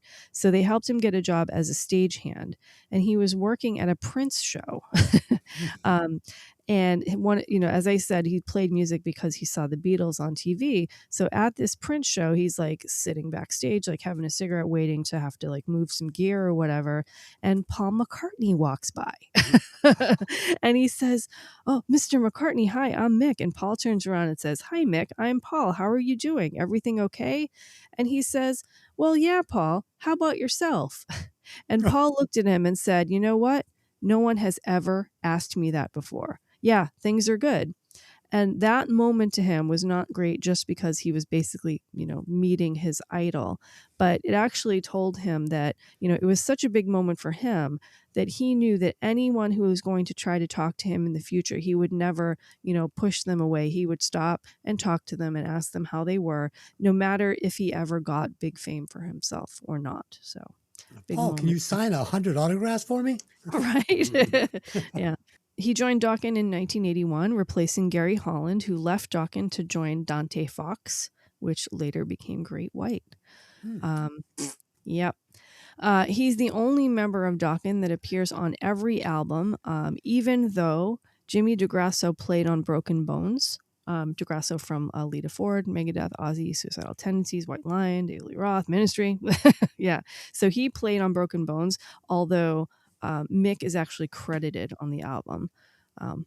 In 89, he joined Lynch Mob and became a member of their classic lineup and would play with them through most of their early history, but did end up returning to Dokken about halfway through there. When he wasn't in Lynch Mob, he was replaced with Fred Corey from Cinderella, Jimmy Deanda from the Bullet Boys, Scott Coogan from Brides of Destruction, and Nikki Sixx's solo band and Ace Frehley's band, and funnily enough, Vanilla Ice's band. That's strange. And other drummers filled in as well. Lynch Mob, like I said, had 9 studio albums.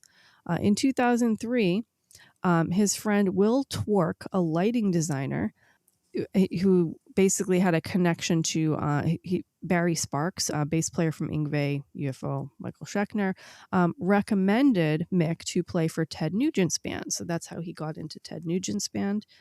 He was also in Tooth and Nail, as we talked about, and all the other headless, Dokken bands. He shares something funny that through these incantations of the headless Dokken bands, there was one point that they were working on an album and they named the album Dump the Chump as the working title. Yeah. He was arrested in 2012 for stealing a golf cart in Bangor, Maine, and driving it down a street drunk with 2 women after playing a show with Ted Nugent's band. So he got a DUI from that, had to pay a ton of money, and lost his license for. You can get a what? Wait a second. He lost his license, got a DUI for driving drunk in a golf cart? Oh, absolutely. In a golf cart? It's a golf cart. No, it's a motorized vehicle. No, but you don't need a driver's license to drive it. You can still get a DUI even if you don't have a driver's license. Huh. Yeah. That's bullshit. You can That get sounds a like DUI. bullshit, Dave. You can get a DUI if you're driving a riding lawnmower down a street. Are you shitting me? I am not shitting you. What about a bicycle? What about a big wheel? I think that's to have a motor on it. I think that's What about a green machine? That's a motor on it, and you put it on the street, you can get a DUI. Holy shit. All right. Yeah. How else am I supposed to get to the liquor store to get more whiskey? Damn it. Well, it's funny because I did see an interview with Don who actually talked about that incident. They asked him, do you feel bad about, Mick getting a DUI for this thing? And Don was like, I really feel bad for him. You know why? Because we all did it. We all would steal the golf carts when you're at a show and you just want to get to your hotel at time. We've all done it. And he just happened to get caught. So. Well, imagine getting pulled, like the blue lights are behind you in a fucking golf cart. Like, you're not talking to me, are you? Like, seriously? Yeah. Holy shit. He officially retired from Dokken in 2019, and at the same time retired from the End Machine, which was active at the time. In a 2023 interview, he states, "My body started developing pain from playing drums." Brown said of his final road trip with Dokken, "I was really getting tired, and it was really hard to even just walk through the airports. It didn't occur to me to stop until I just blurted it out to Don Dokken. I've got to stop doing this. I can't do it anymore." He also says that he doesn't like the traveling. The last thing I wanted to do was go to another airport or sit in a van or go to a hotel or sit on a tour bus. He also didn't like how things had changed in the band.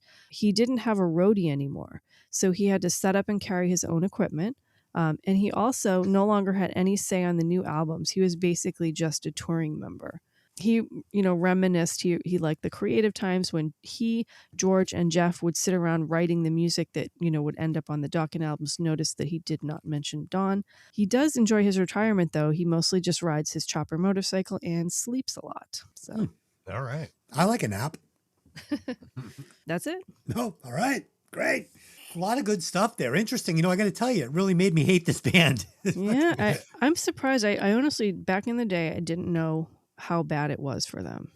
Like they were all a bit of fucking a bunch of assholes. Chaos. It's like the drama from a high school or something. Yeah, it's too much. It's too much. All right, let's do some opening thoughts on this one. I will get us started. So, if you listen to the show, then you know that this is a band I should hate, right? Let's run it down. Goofy singer with no style named Dawn. Dawn, okay?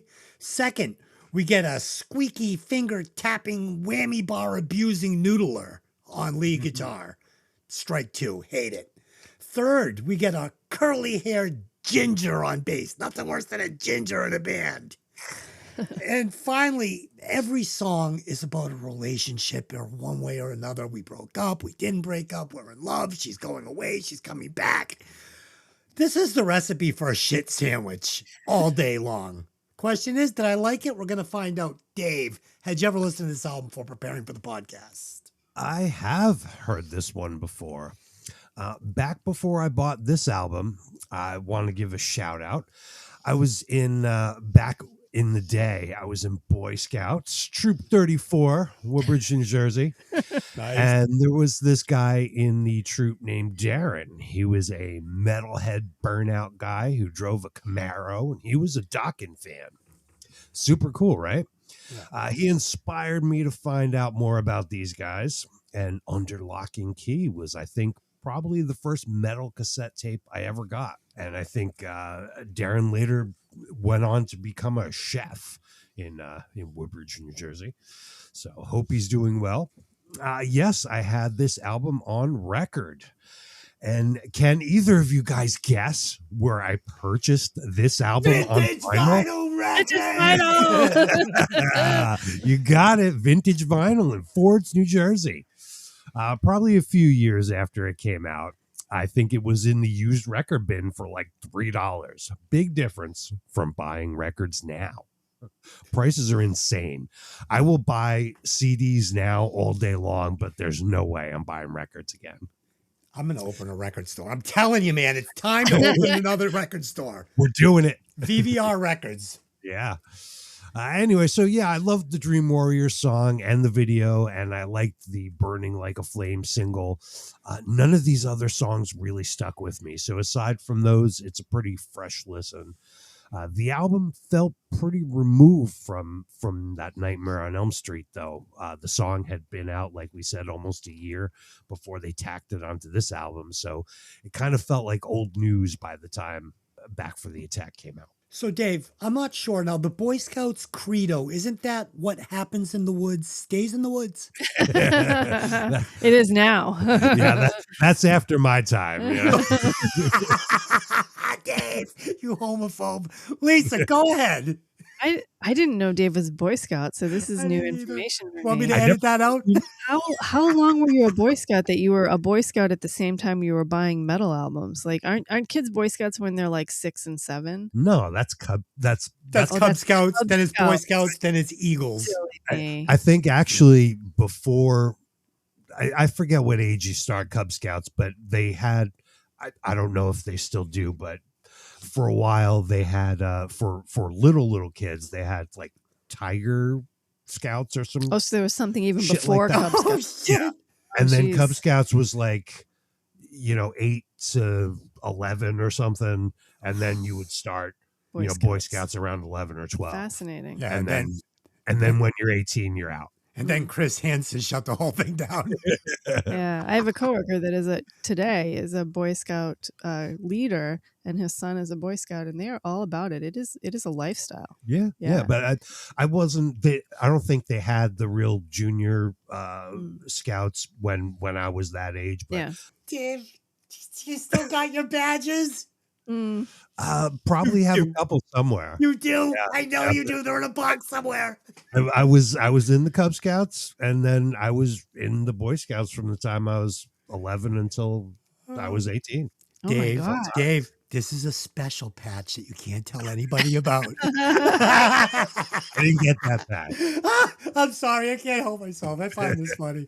I'm going to take a guess. Des was not in the Boy Scouts. All right. So I shouldn't say this. I was in the Boy Scouts for a second, but I was living in the Fenway in Boston at the time. And so I was like an inner city Boy Scout. So Oh. I don't think we actually ever like went to the No woods or anything. camping? Yeah. No, I think it was like they take you into an alley and they're like, if you're ever homeless, you can take like an empty Campbell's can and you can put like a tea light candle in it and cook a hot dog over it. Something like that. Like a urban Boy Scout. Urban Scouts. The pocket knives were switchblades. How do we go Right. down these fucking roads? I don't know, man. This is fucking crazy. Lisa, did you ever listen to this album? Okay. And were you ever in the Girl Scouts?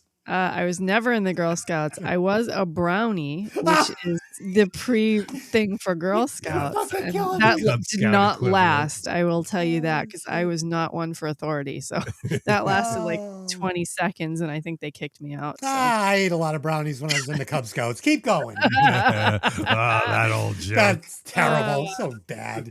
Okay. Hack. So, of course, I've heard this before. This was a huge memory album for me.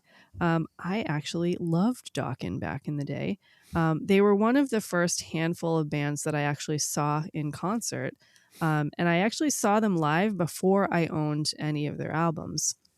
I will say this band was exceptional live. I feel like they were much better live than they were on the albums. They were so much more metal, so much harder. And seeing George Lynch play in person is a real treat.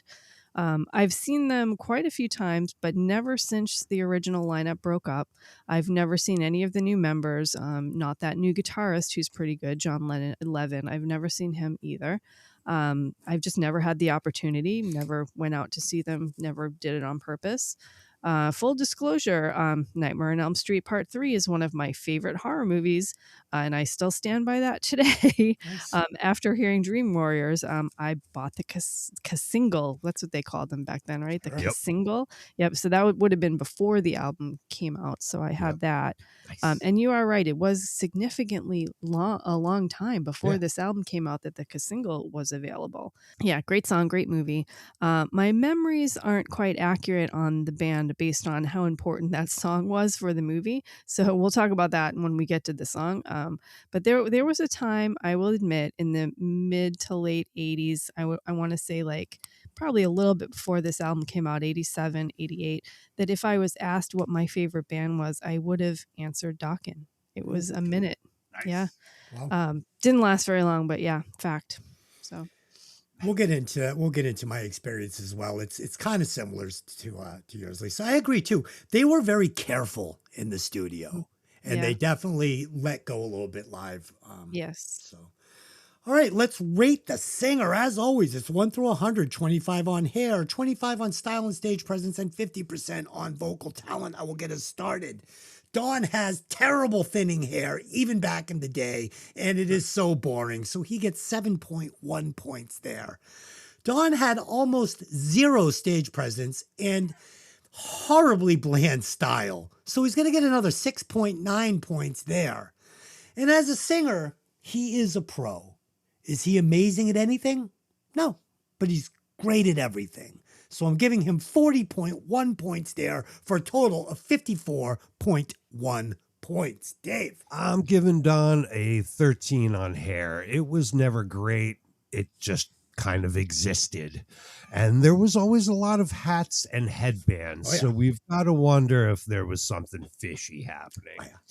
I'm giving him a 12 on style. He looked kind of cool at the time in photos. He wore leather pants and studded jackets and stuff, except for that fucking snooty look on his face. That I'm sure George Lynch wanted to just slap right off his face. Point to your pointy nose. However, watching a 1987 concert from about a week after the album came out, Don is skipping high notes, even in the beginning of the show, definitely not coming out of the gate swinging. He's sticking mostly to the center of the stage, pacing a few steps back and forth. He moved like an old man even in 1987. Sucked. And ew, I caught him playing air drums during a guitar solo. Ugh. It's a no-no. Not a lot of stage presence. I'm giving him a 36.1 on vocals. The voice is okay. At this time, he had some good screams in him, especially in the studio. But live in concert, even in the old days, he was a little on the wimpy side. Don gets a 61.1 total score. Yeah, Dave, I gave him the 40.1 on his studio work. I didn't even get into the live stuff. I mean, yeah, he's okay. Okay, so you saw him a little better than me. We both got him just barely over average. Lisa, what are you going to do for Don here?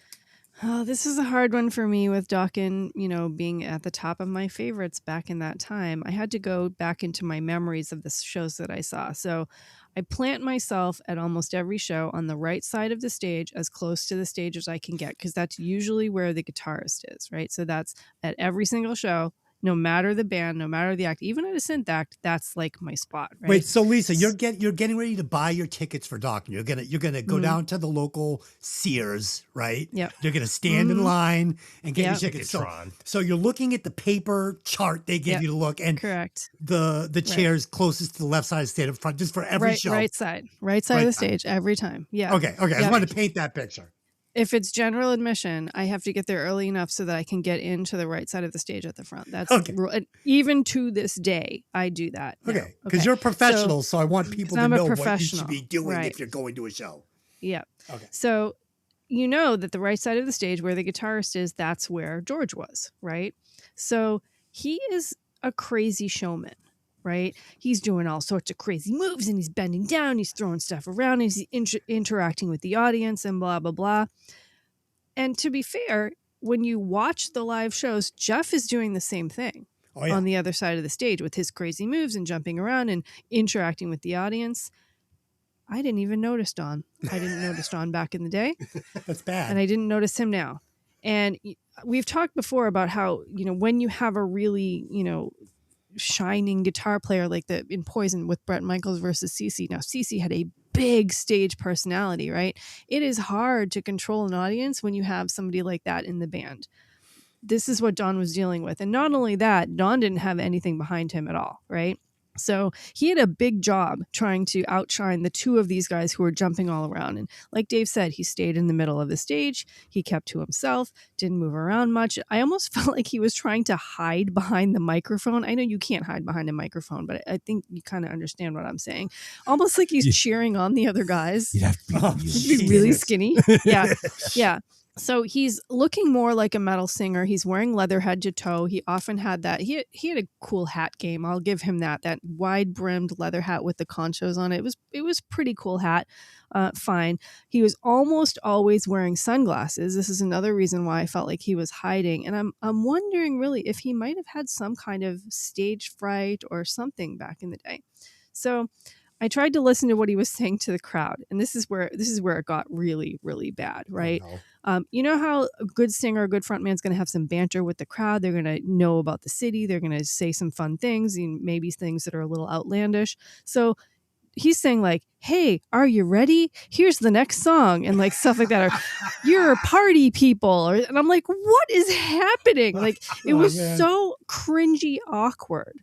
The thing is that, if you don't look at him like while he's moving around and interacting, he could stand in a picture and look pretty cool, and he could sing, and I'm going to give him that. He could hold the low registers, he could hit the high notes, and I know you said he missed a few notes in some of the live performances. I've seen him hit them. So I mean, he purposefully, yeah, where in the studio he would go, Right. up to a higher note. He would purposefully go lower. yeah, Just either saving his voice or just out of I don't want to say laziness, but right, just purposeful choice. The guys Right. with the Yeah. extended careers would do that. You can't do Yeah. a full tour. You can't do it singing. in '87. No. Yeah, right. I mean, which is fine to do. I mean, lots of other people do it, but yeah. you come out for the first song and Do you it. you really want to sort of, give it to the crowd. Yeah. So, I'm giving it to him for he could sing fine. But another big problem I have with him, and we know he didn't take care of his voice and he didn't age particularly well and he had a lot of health issues, but he was a jerk back then. And I didn't know it. I didn't know it back then, but I can't believe what some of these guys have said about him, what he was doing. And it's not just one person saying it. Lots of people have said the same things about him. So he was an absolute jerk. So he's getting from me a 58.8. All right. Add up those scores and tell us where that lands. Big Don Dokken on the list. I can't believe I had the highest score. I know. Fucking And I comes hate out. this motherfucker. Well, Jesus. you got to give it to him as a singer though, because he was doing it. He was a great singer. Yeah, He's a pro. was. He was a And pro. we're talking. This is 1987, into 1988. He was a pro back then. Yeah. Okay, so on the Violent Vinyl frontman. What is the chart now? The Screamer leaderboard. Violent Vinyl Screamer leaderboard. Don Dokken at the time of Back for the Attack, which was 1987-ish, comes in at number 31 with a total score of 58.0, putting him just below Mike Tramp and just above Billy Gibbons of ZZ Top. Way better than Mike Tramp. He's better than Fuck you think Mike he's better than Tramp. Mike Tramp. No, Yeah. Sucks. I like Mike Tramp. Oh God! What if Mike Tramp had a glass eye and really a badly receding hairline, and he kind of Ugly smelled him like up. old bologna? Do you still like Mike Tramp? Yeah, but you know what? He didn't. I know. He didn't. So. I know. It's actually a good answer. All right, let's get into the tracks and thoughts. Are you party people ready to go? Can you imagine? I almost died. Who likes fun? All right.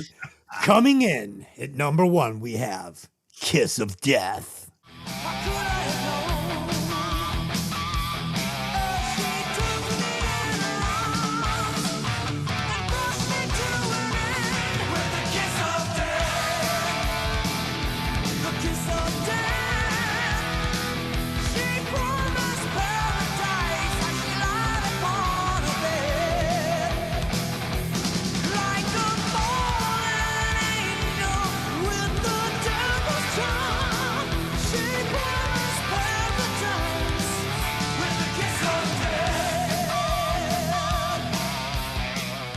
We opened with a great guitar, but I want to talk about George's sound, Dave.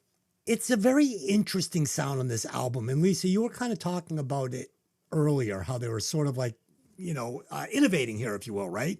Mm-hmm. So it starts off with plenty of effect on this guitar, but almost no reverb, which is weird. So it sounds really processed and affected, but it's got no reverb.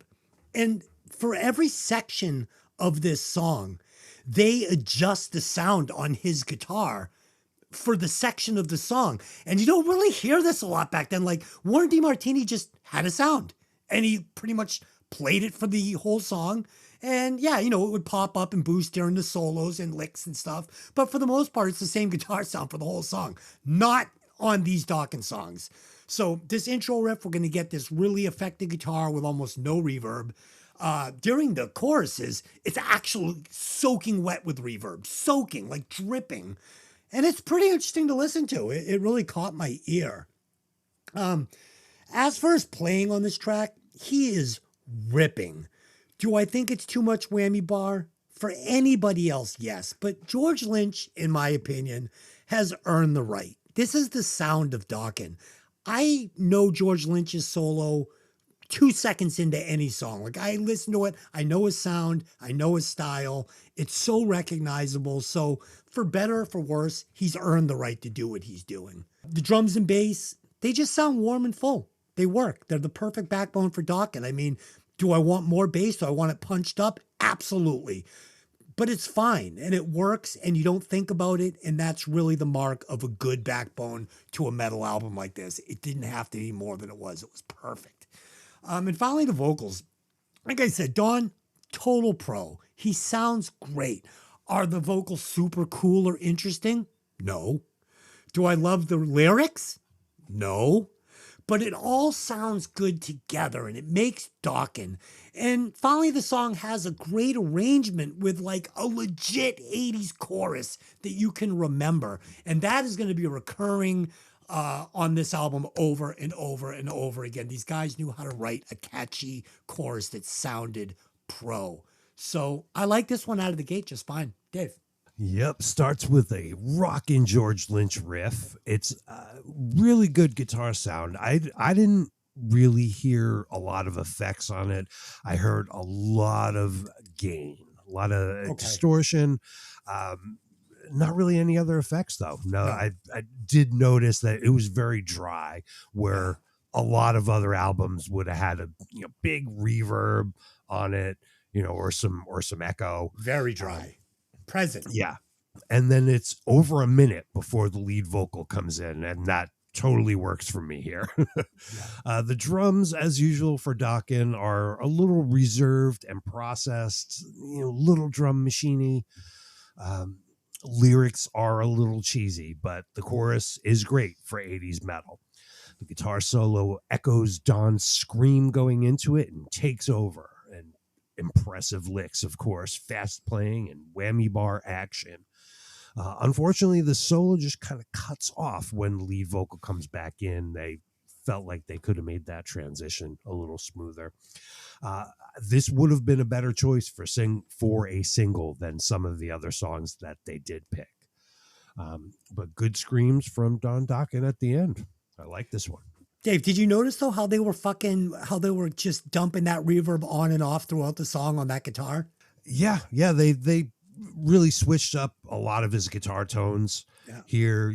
They'd have double tracked where each guitar that he recorded would be EQ'd a little different, or he'd put reverb, or he'd lay in a clean guitar sound with a bunch of effects on it.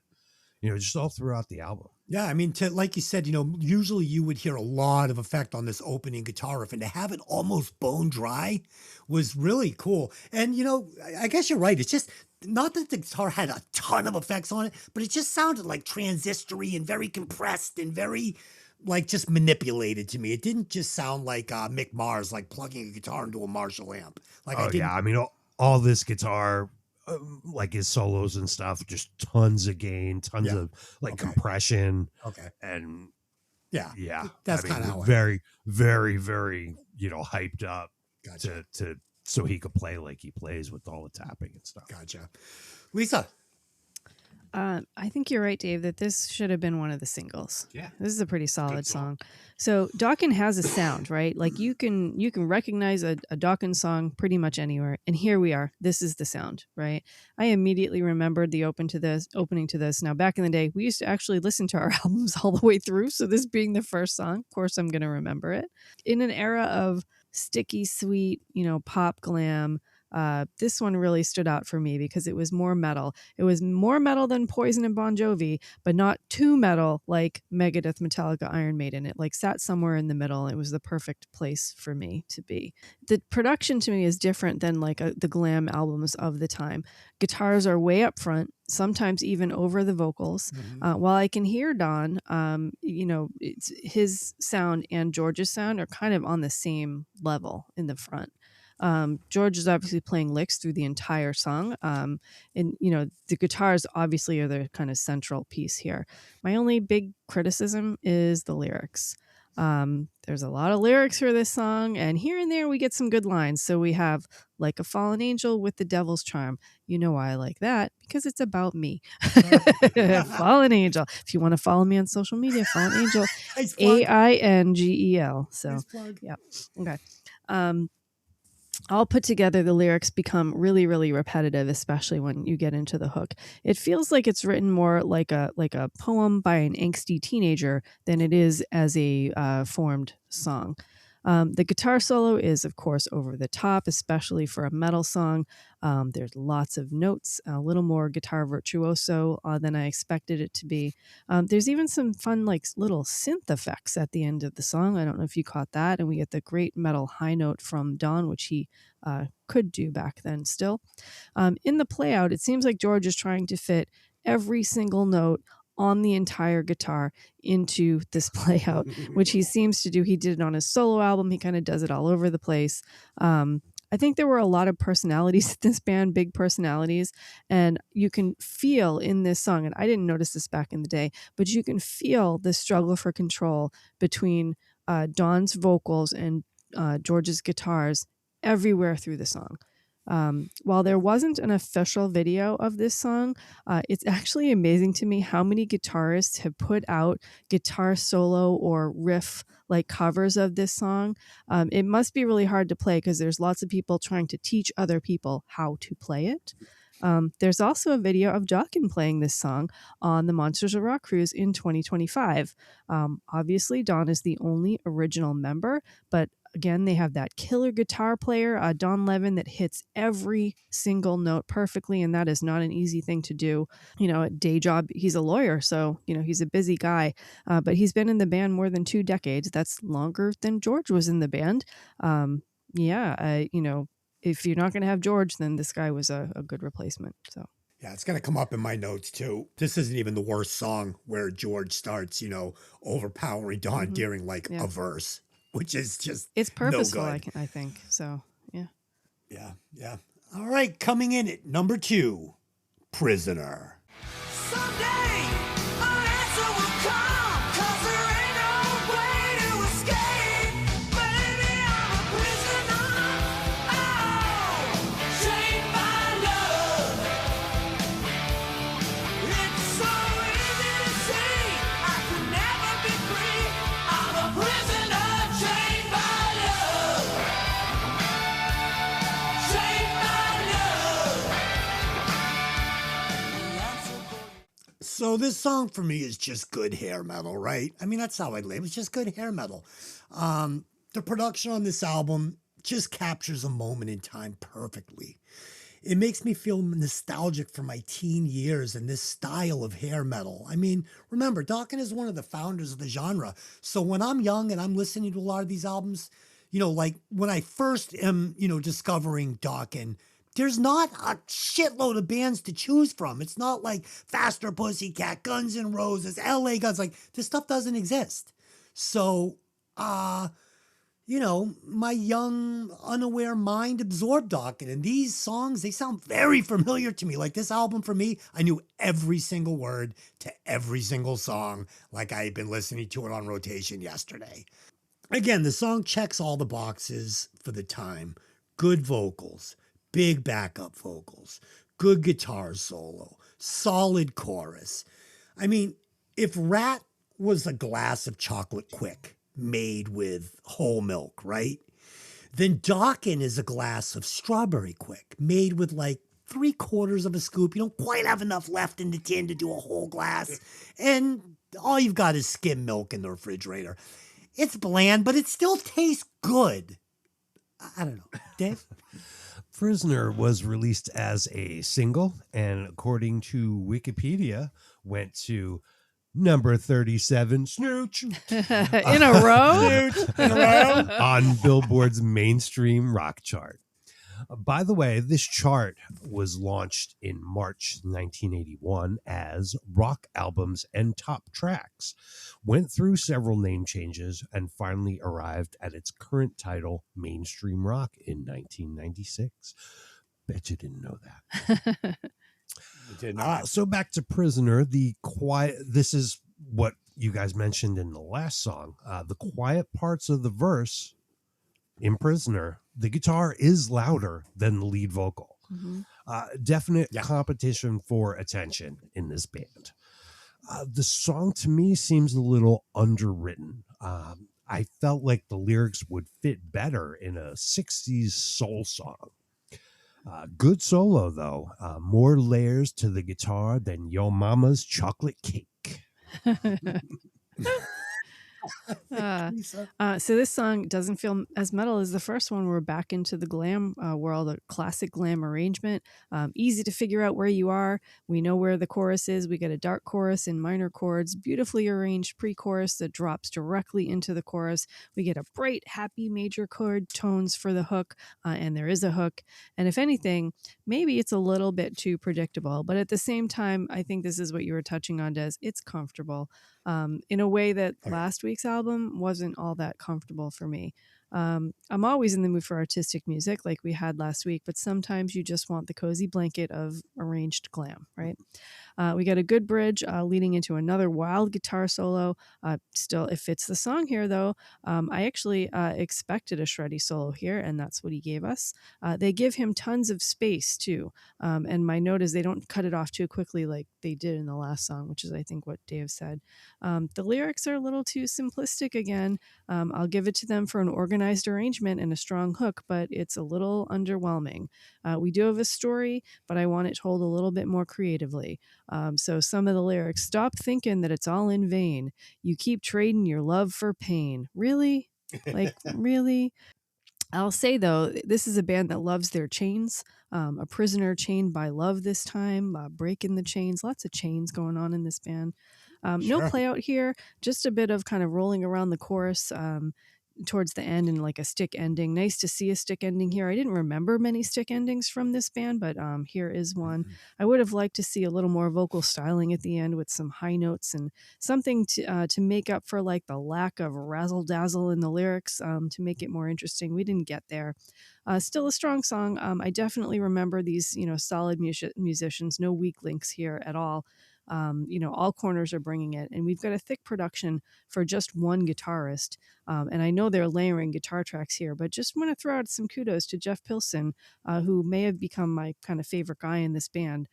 Kudos to him for keeping the sound like thick enough to not need another second like rhythm guitarist to boost him up. There is on YouTube an isolated track recording available of Jeff Pilson's bass line from this song, and you can just listen to it in isolation. It's really good. He doesn't need a lot of fancy tricks. It's just solid playing. Lisa, Don Dokken was very formulaic in the studio.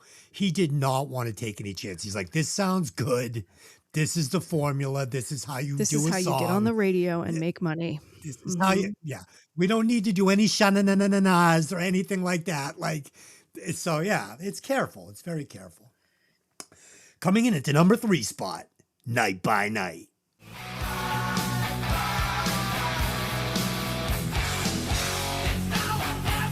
So baby, can't you see we're living night by night? It's just you and me, living night by night. We're living night by night. We'd never say goodbye to die. So baby, can't you see we're living night by night?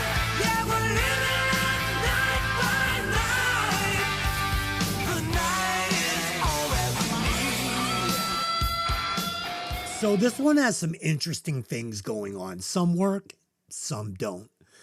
The arrangement is definitely wonky on this one, like really wonky. And there's a section where it descends with the line, the night is all that we need. It does not work. I don't like this at all. The production on this one gets sloppy at the end, like really sloppy at the end. But the song has a catchy chorus, and overall, I don't hate it. And that's, every song so far, I don't hate it. I'm not checking the timer like, oh, how much longer on this album? It's fine. It's a bowl of macaroni and cheese. Dave. Nice sounding guitar riff, but it sounds a little generic. The chorus sounds like Fastway on the Trick or Treat soundtrack rather than Dokken. But I think the bass, and we're talking about this, but yeah, I'm thinking the bass player is the secret weapon for this band. They don't let him have too much sonic real estate for the bass, but he does fill up the bass spectrum well. And I believe he was a large part of the background vocals of this band. Great guitar solo, of course. The harmony part is a cool change in the solo. I like the guitar playouts on all these songs at the end, but they could have trimmed some time off of the album, just shortening those up just by a little bit. Yeah, I could have shortened this album by taking one song off. We'll get to it. Fucking Juan Croce, Jeff Pilson are the same guy. And I don't just say that because they look the same and they move the same and they fucking replaced each other in different bands. They both have great voices. They both sang a lot and they're both good bass players. They're just, oh man, they're so interchangeable in life. Like these guys feel like they were fucking like twins, like they were triplets actually. It was like these two guys and Danny Bonaducci.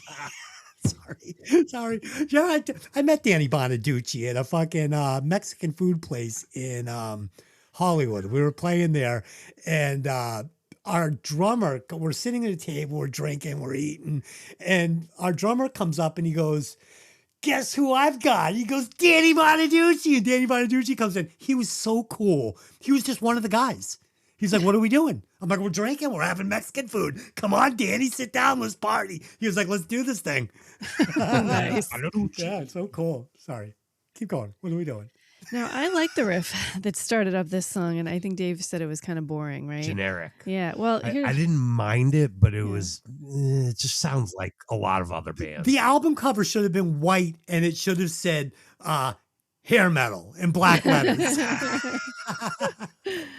Like any guitar player could have written that riff. And you know what's funny is my comment on this is that I don't hear him copying anyone else, and the reason I don't hear him copying anyone else is because there was no one else to copy at the time because they were kind of the beginning of everything, right?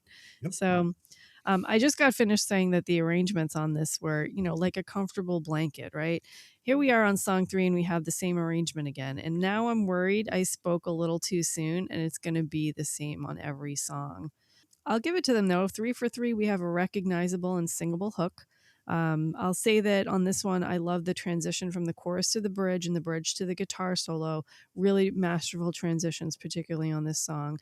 Nice guitar solo here. I think you're calling it harmonics, and I'm saying we finally get some emotion here. After the solo, we get that reverse percussion. I think it's like the sucking sound that Def Leppard uses it quite a bit. And I was like, I recognize that. Lyrics don't say much. We're living for the night over and over again. I'd like a little more creativity. They do have some lines in the pre-chorus. It's now or never, get out of the way. Like that part of the song, that is delivered beautifully with the backing vocals. It's probably my favorite part of the song. I think that's Jeff. I'm almost, it has to be. It's absolutely perfect, and it's even delivered with like a little cheek almost. It's like a little Like attitude. Yeah, I like it. At the playout again, we get another guitar solo. So far, I think we've pretty much have 2 guitar solos on every song. You can see Don and George trying to fight for space here. We get that repetitive gang vocal doing the hook over and over again rather than a more creative use of the space. And I'm wondering if Don just isn't able to do that creative stuff that like Steven Tyler and David Lee Roth were doing on and Ray West was doing on playouts, right? Still a solid song, but I was hoping for something a little bit different. I hope it doesn't continue and stay this repetitive because I don't remember it being repetitive back in the day. But you don't hate it. I don't hate it. It's great. Yeah, it's fine. A lot of good pre-choruses on this album, actually. Yeah. All right, coming into number 4 spot, Standing in the Shadows.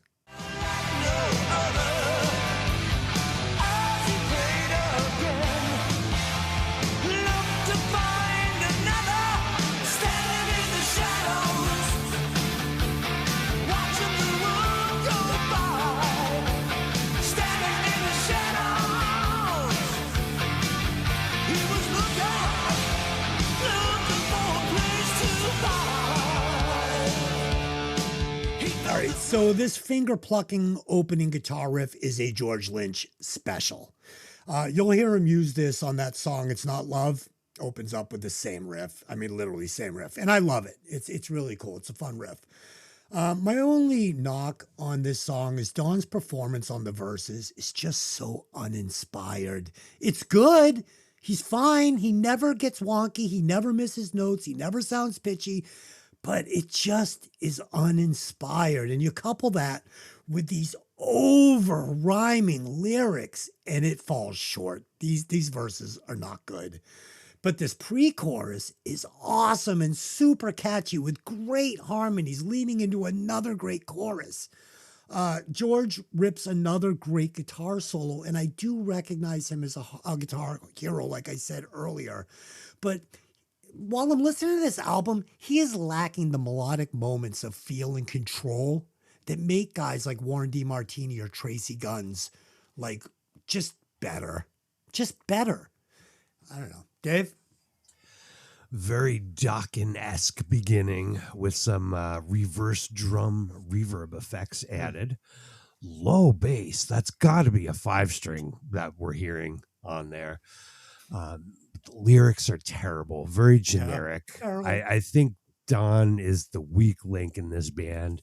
If it wasn't his band with his name on it, they could have gotten some other guy who could scream and deliver a vocal and maybe done even better. Oh, I've got another guy. You just wait till the end of this show. Oh, me too. Lisa, do you have another guy? too. Oh, we all Yes, have I another guy. do. Go ahead, Lisa. So you mentioned on the guitar solo a Dokken-esque beginning. This is the effect that I like. The little, and is it finger picking? What are you calling it? Yeah, he's playing. He's just like playing with his fingers and I like love kind of that. muting the strings. Oh. And yeah, like Des said, it's very. He does that in. It's beautiful. It's not love. I was gonna say ain't talking about love. That's another band. You ain't gonna find that on this album, Dave. Yeah. So when the lyrics come in, I realize we have almost the same melody as the previous song or the one before. I can't remember which one it is. So formulaic, and I think you're saying it's getting boring. Does I'm getting the same A feeling. lot of samey. Yeah, I'm calling it like they're using a cookie cutter for the melodies, and then they're letting George make all the songs different from each other. Right? That's kind of how they're doing it. We get kind of a hook line, and the story never really gets fully developed or resolved. To be fair, I like the pre-chorus again. Like you said, they have great pre-choruses. The format is wearing on me. The guitar solo has a lot of notes in it. We're lacking the emotion on this one. And I swear there had to have been 4 or 5 guitar tracks during this solo. And I don't know. I'm trying to remember how they did this back in the day live. They must have just had tracks playing because it is so thick with guitar. No, they just had the solo? Well, think? I mean, I didn't look, but either they didn't play the songs that had a lot of layering Maybe. live, or they would just sort of work out a simplified arrangement. Yeah. I get it. To make it happen. We do have a teeny tiny bridge on this song. It's literally like one line right after the guitar solo, maybe a few bars long. I wanted like 4 lines of that. It was really nice, and I wish they had at least given us something different in this song. Another great high note from Don in the playout, but he's just repeating the hook over and over again rather than giving me something more, and I'm now tired of the formula. So, but again, if I only heard this song, great song, right? It's just that I've heard 4 of them now, and I'm confused. So, Lisa, I'm going to enlighten you and everybody later in this review on why we're not fucking bashing at this point. Okay. Yeah. There is a reason why. And I'm going to tell you guys. Coming in at the number 5 spot, Heaven Sent.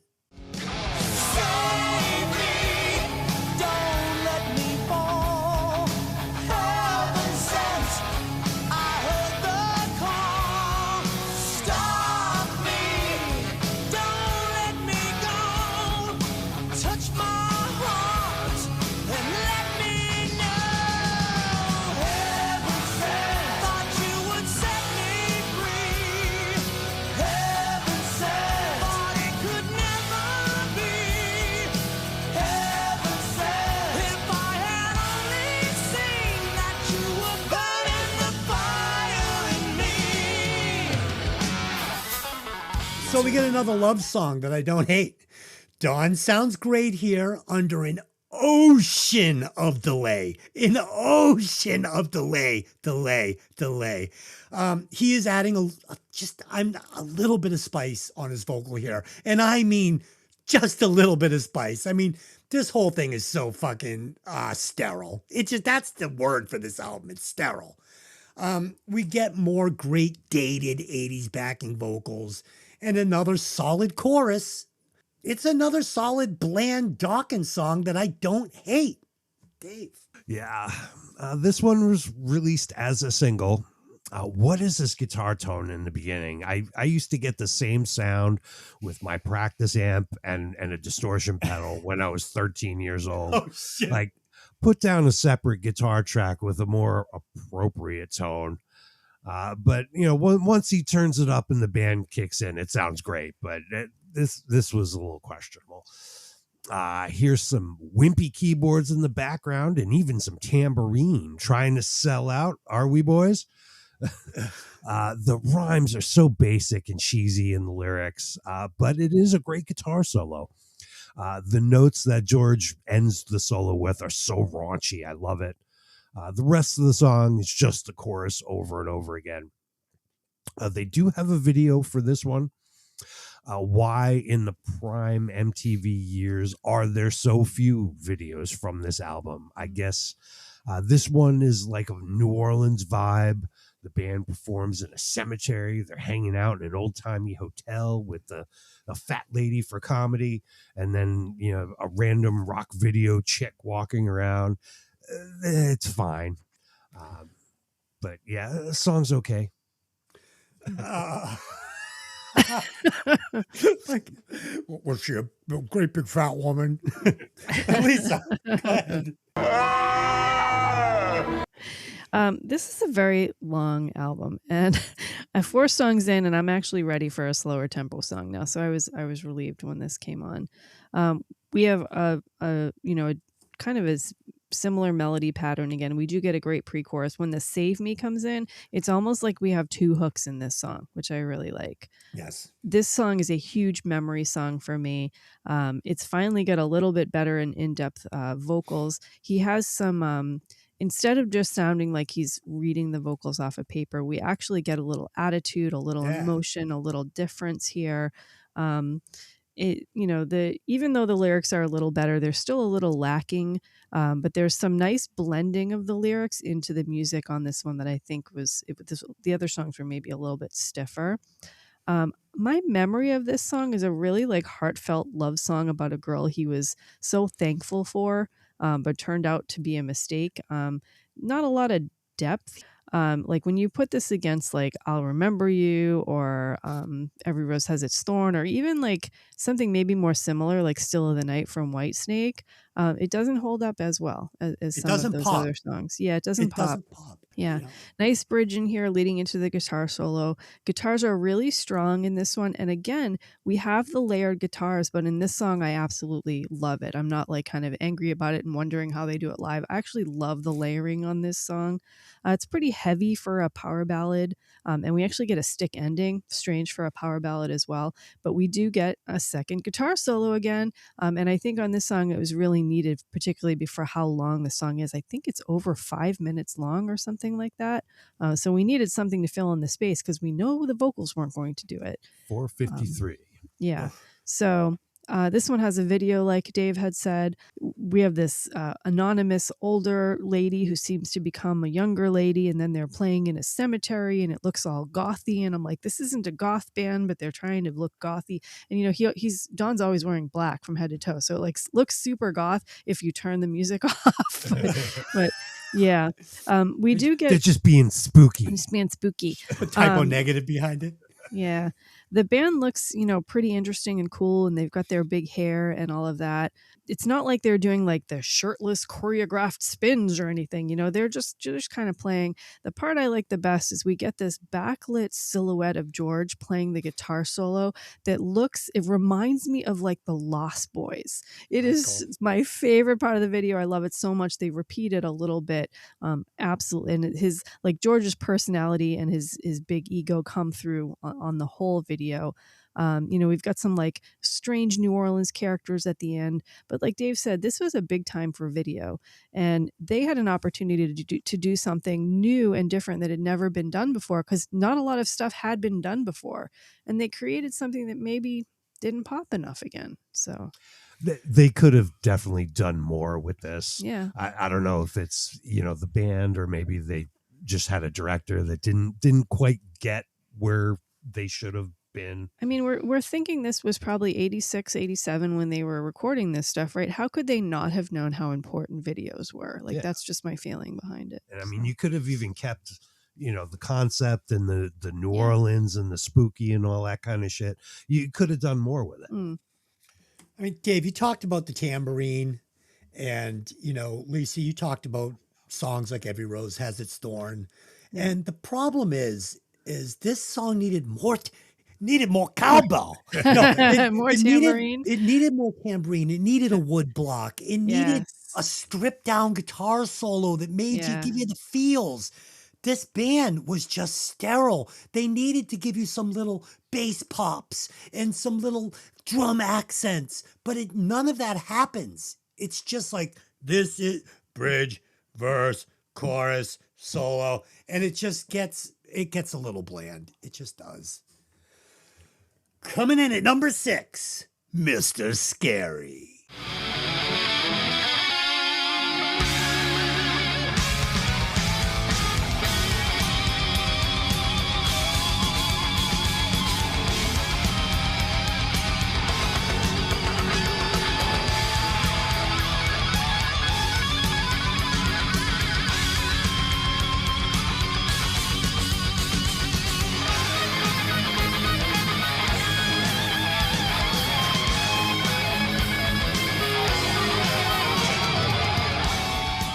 So I remember hearing this for the first time and loving it, right? When I was a kid, before I knew how to play guitar good. I mean, I still don't, but whatever.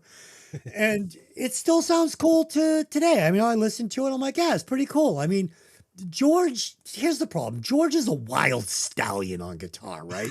He's like a horse you find in the wild and you want to throw a saddle on it and ride it, right? He's got one gear. He's got no restraint. He just goes. And sometimes it feels like a one-trick pony. It's a very good trick. He's very good at what he does. But, I say that with all the respect in the world, but I think you guys understand what I'm saying about Mr. Scary. Dave. So you're saying George Lynch is like having a Corvette engine in a Toyota Corolla? A golf cart. A golf cart while you're drunk. A glass of gin. So buckle up for this guitar extravaganza. Go, Dave. Dirty riff with an octave pedal effect. There's immediately so much going on here that you're not sure what to listen to first. They certainly keep it moving and do not land in boring town. In fact, I would have liked to look around a little, maybe have a little sit down for a minute instead of the 90-mile-an-hour ride through Shred Town. Yes.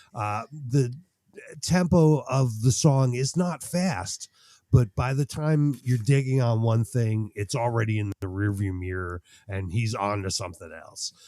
The main melody is sounds like a takeoff of the Peter Gunn theme, but it works, what is it, 4.5 minutes? To me, it's not long enough. Let's make it longer. Make this 9 minutes long. Great song, but not everybody might agree with that. But I'm a guitar player. I like listening to this. No nasal Don Dokken bullshit lyrics. Great end to side A. I love it. Yeah, I know, Dave. I do too. And you know what he is? It's spooky, right? It's got some edge. It's fun. But I do wish he had got a little melodic in some spots. Let it breathe a little bit. Let you, like you said, yeah. What it needs is some air. Yeah, it needs some air. Yeah, like the song says, let the music breathe. Dave, can you play Mr. Scary? Oh, fuck no. Okay. Dave, did you I ever? never even tried, but I don't think so. I mean, can you learn a song like that? I mean, is there actually any structure or I don't know. Yeah, there is. I mean, like I rolling through YouTube looking at stuff for this. He's got videos of him playing this live, and he kind of simples it up a little bit, less guitar layering and no harmonies of guitars on top of each other like in the studio. But he plays it live all the time.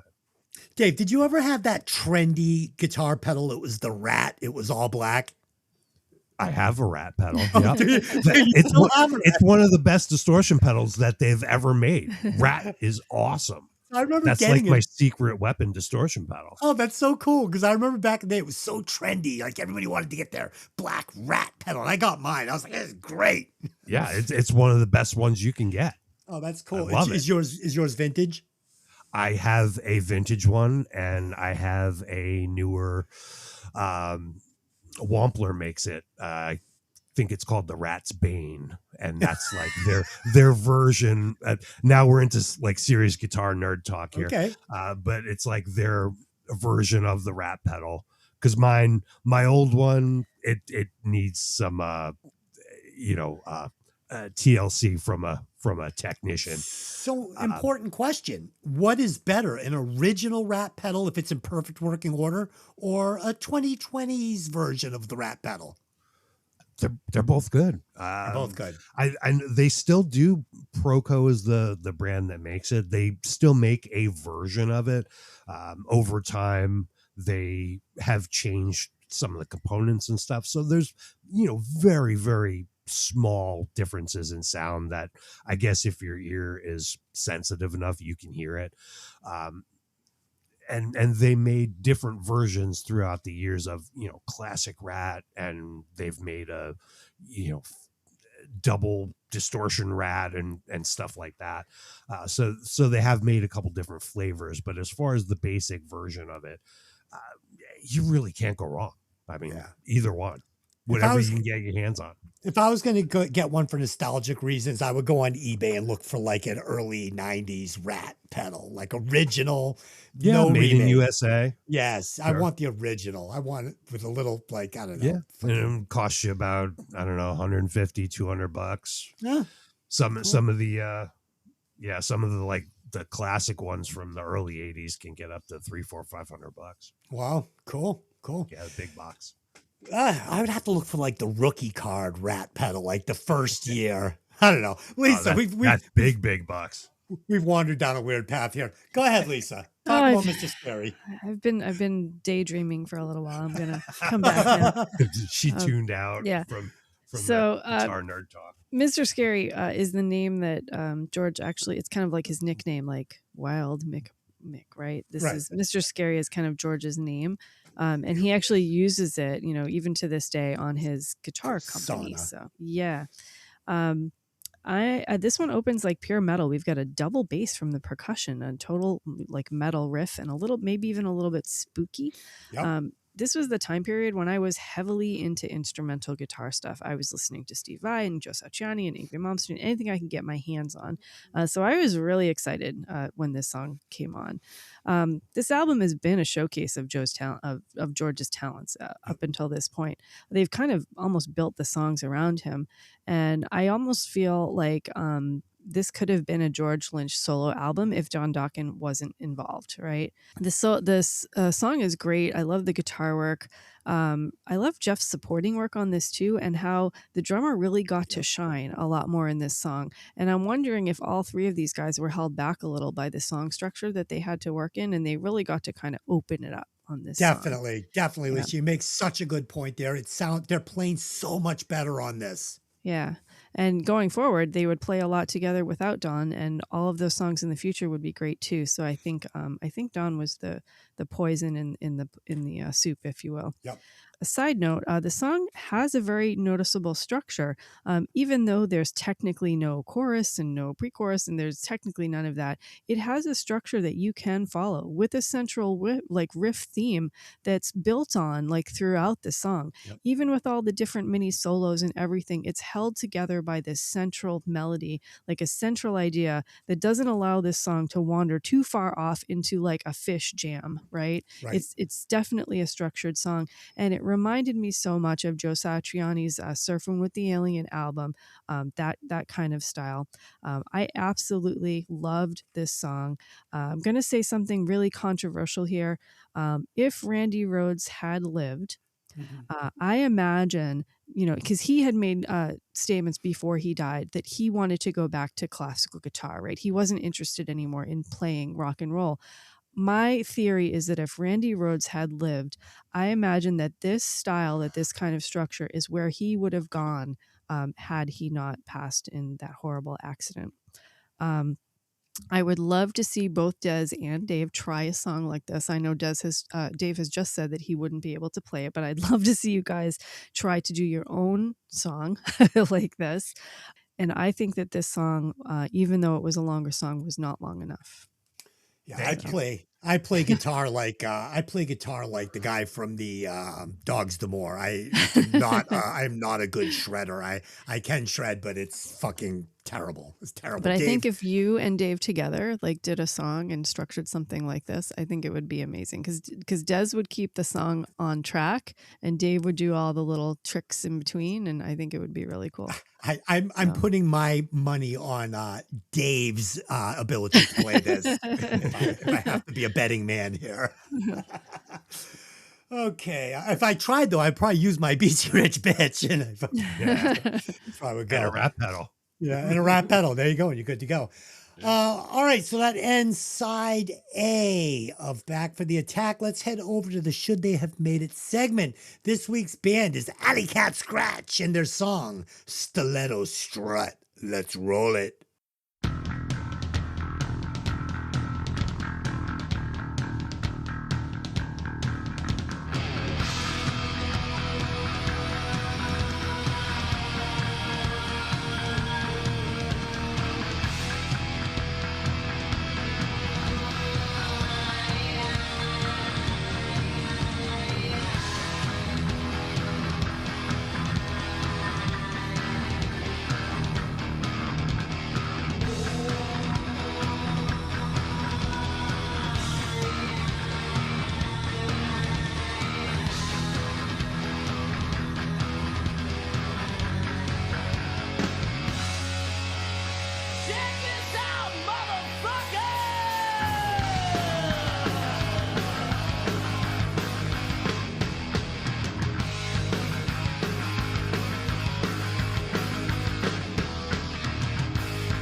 All right, so Alley Cat Scratch.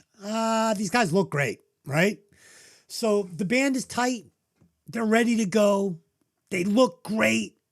That's the good news.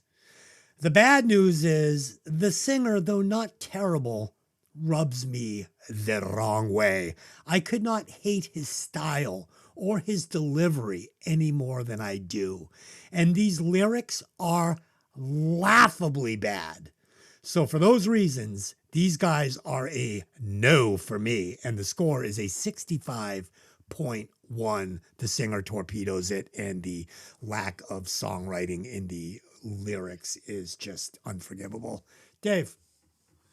All right. So, according to Wikipedia, Alley Cat Scratch was an American glam metal / sleaze rock band formed in San Francisco, California in 1988. The band never gained popularity or commercial success due to the grunge movement of the 1990s. This is all a quote from Wikipedia, not our opinion. Their only studio album, 1993's Dead Boys in Trash City, has been considered some of the best sleaze rock of the period. Alley Cat Scratch disbanded in 1994, end quote. So I think Lisa recommended this either on the show or just to me a few months back. I had them saved in my Spotify, but haven't had the chance to check them out further.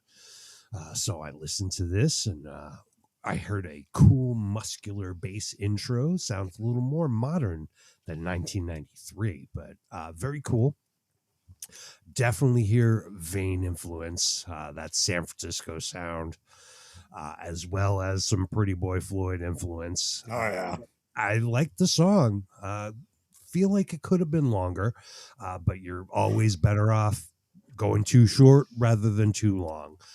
I also watched a live video of them playing the song from the Troubadour in Hollywood in 1993.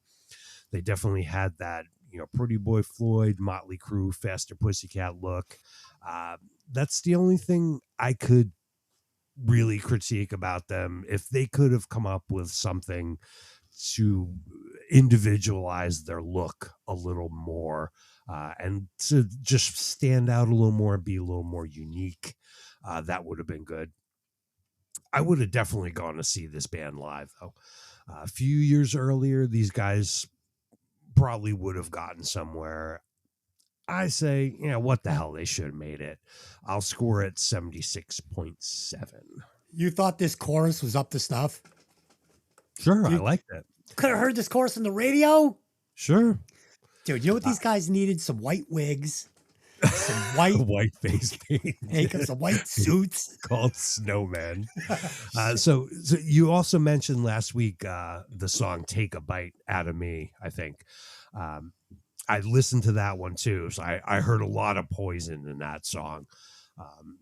If they had some more development and a producer, maybe they could have done better. That the solo for "Take a Bite Out of Me" was pretty questionable. The key of Z minus. Back in the day, I think this was about the time Dez was in San Francisco. They should have hired Dez, and he would have been able to play the guitar solo in key. Hell Take yes. a Bite Out of Me. Hell yeah, I could have played that solo. Still That's could. right. So 76.7 on the other song. 76.7. Lisa. So, nice bass opening. You don't hear that a lot in sleaze glam. We have, I think, two hooks here. We have the stiletto strut hook, but we have this line, "She's my psycho love," which I absolutely love that so much. I do actually like the vocalist. I know you didn't like it, Tess. I do actually like the vocalist. I like that whiny voice. I thought he was pretty cool. Drums are coming through really good. The guitars are just dirty enough. What's your word? Greasy. Sure. Greasy. All right, greasy. You have Greasy, gooey, scroingy. Boinky. STP. Yeah. You have to be a decent guitar player to make it sound this sleazy. We get a perfect 2-line bridge here.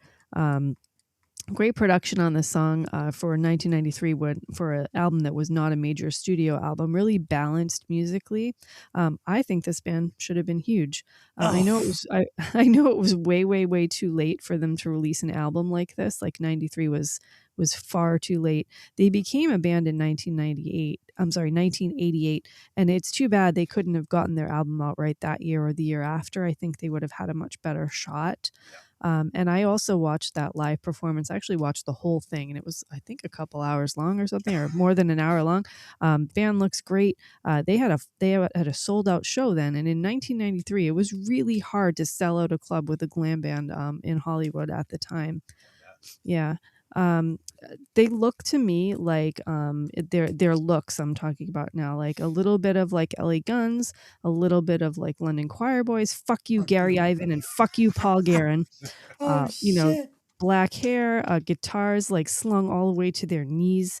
There's in this video, the bassist actually has the Tracy Guns haircut where he shaved the side off. And I like that. That's so he kind of went in that cool style. They have a big banner of their logo playing behind the drummer. It's got the cat on it. The cat's name, fun fact, was Crotch the cat.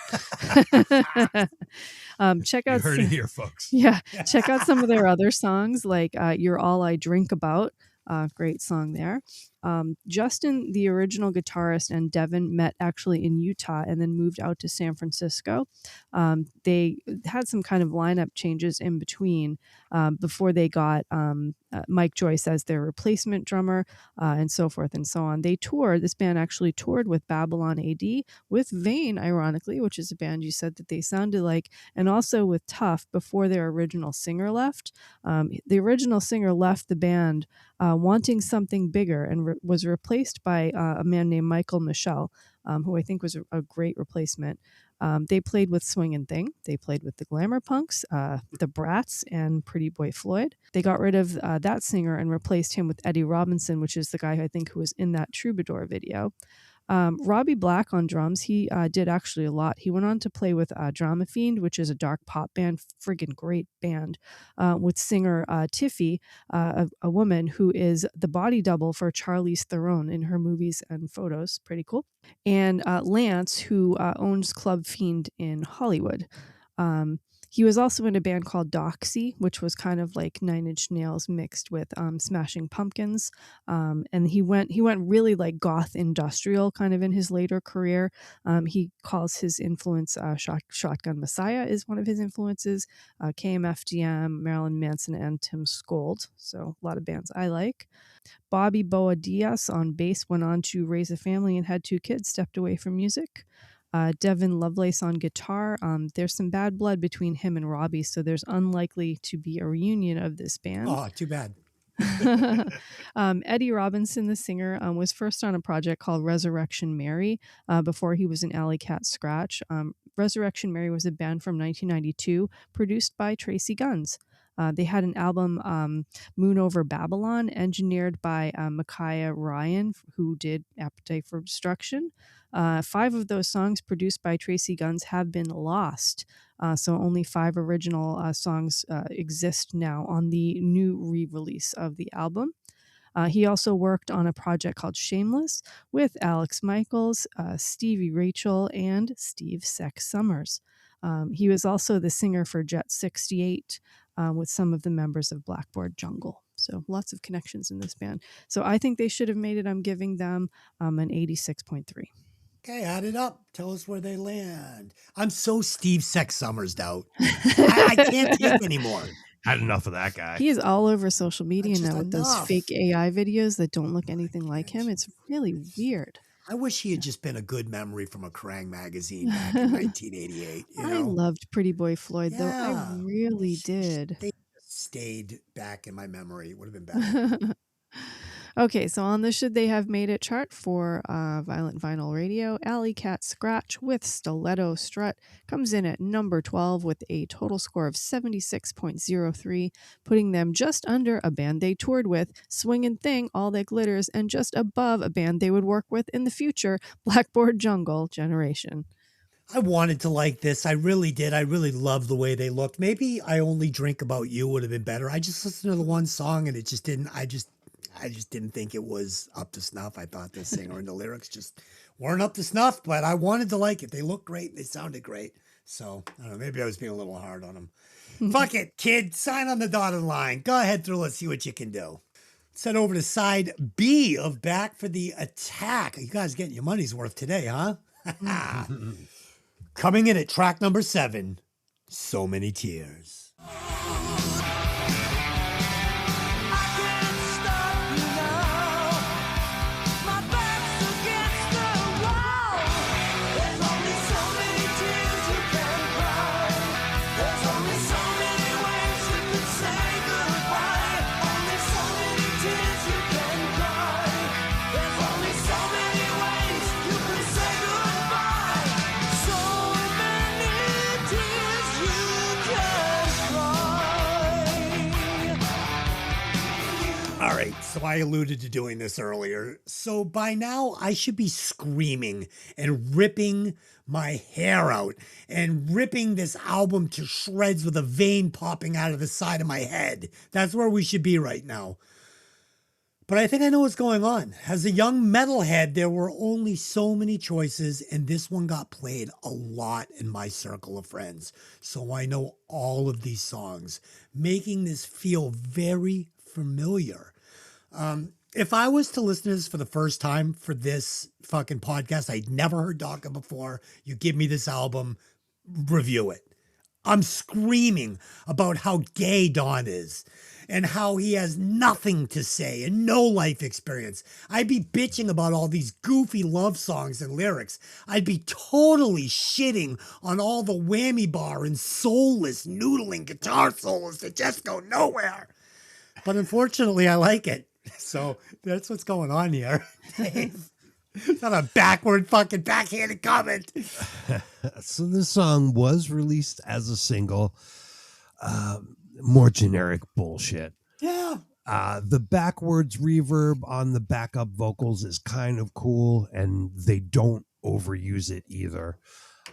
Chorus is terrible, but guitar solo is okay. George went a little more melodic this time on this one, but I kind of hate this song. How did anybody think this could be a hit single? It doesn't even belong on the album, for fuck's sake. The guitar shredding at the end was the best part. They should have just let Lynch solo over the whole thing and mute the vocal.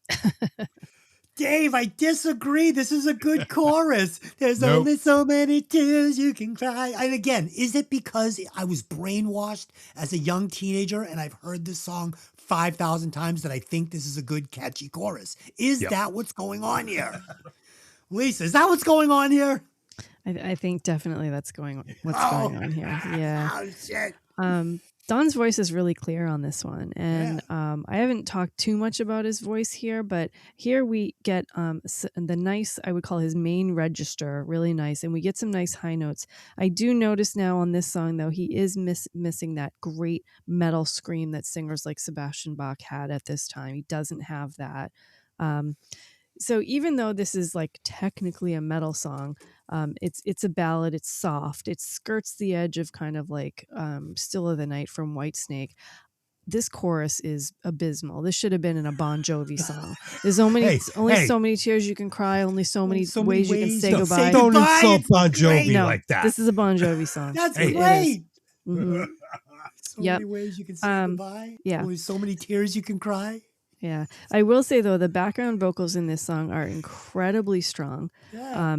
And we can see that George is not given a microphone at all. So we know that it's the blending, the harmonics between Jeff Pilson and Mick on drums. Beautiful like harmonics.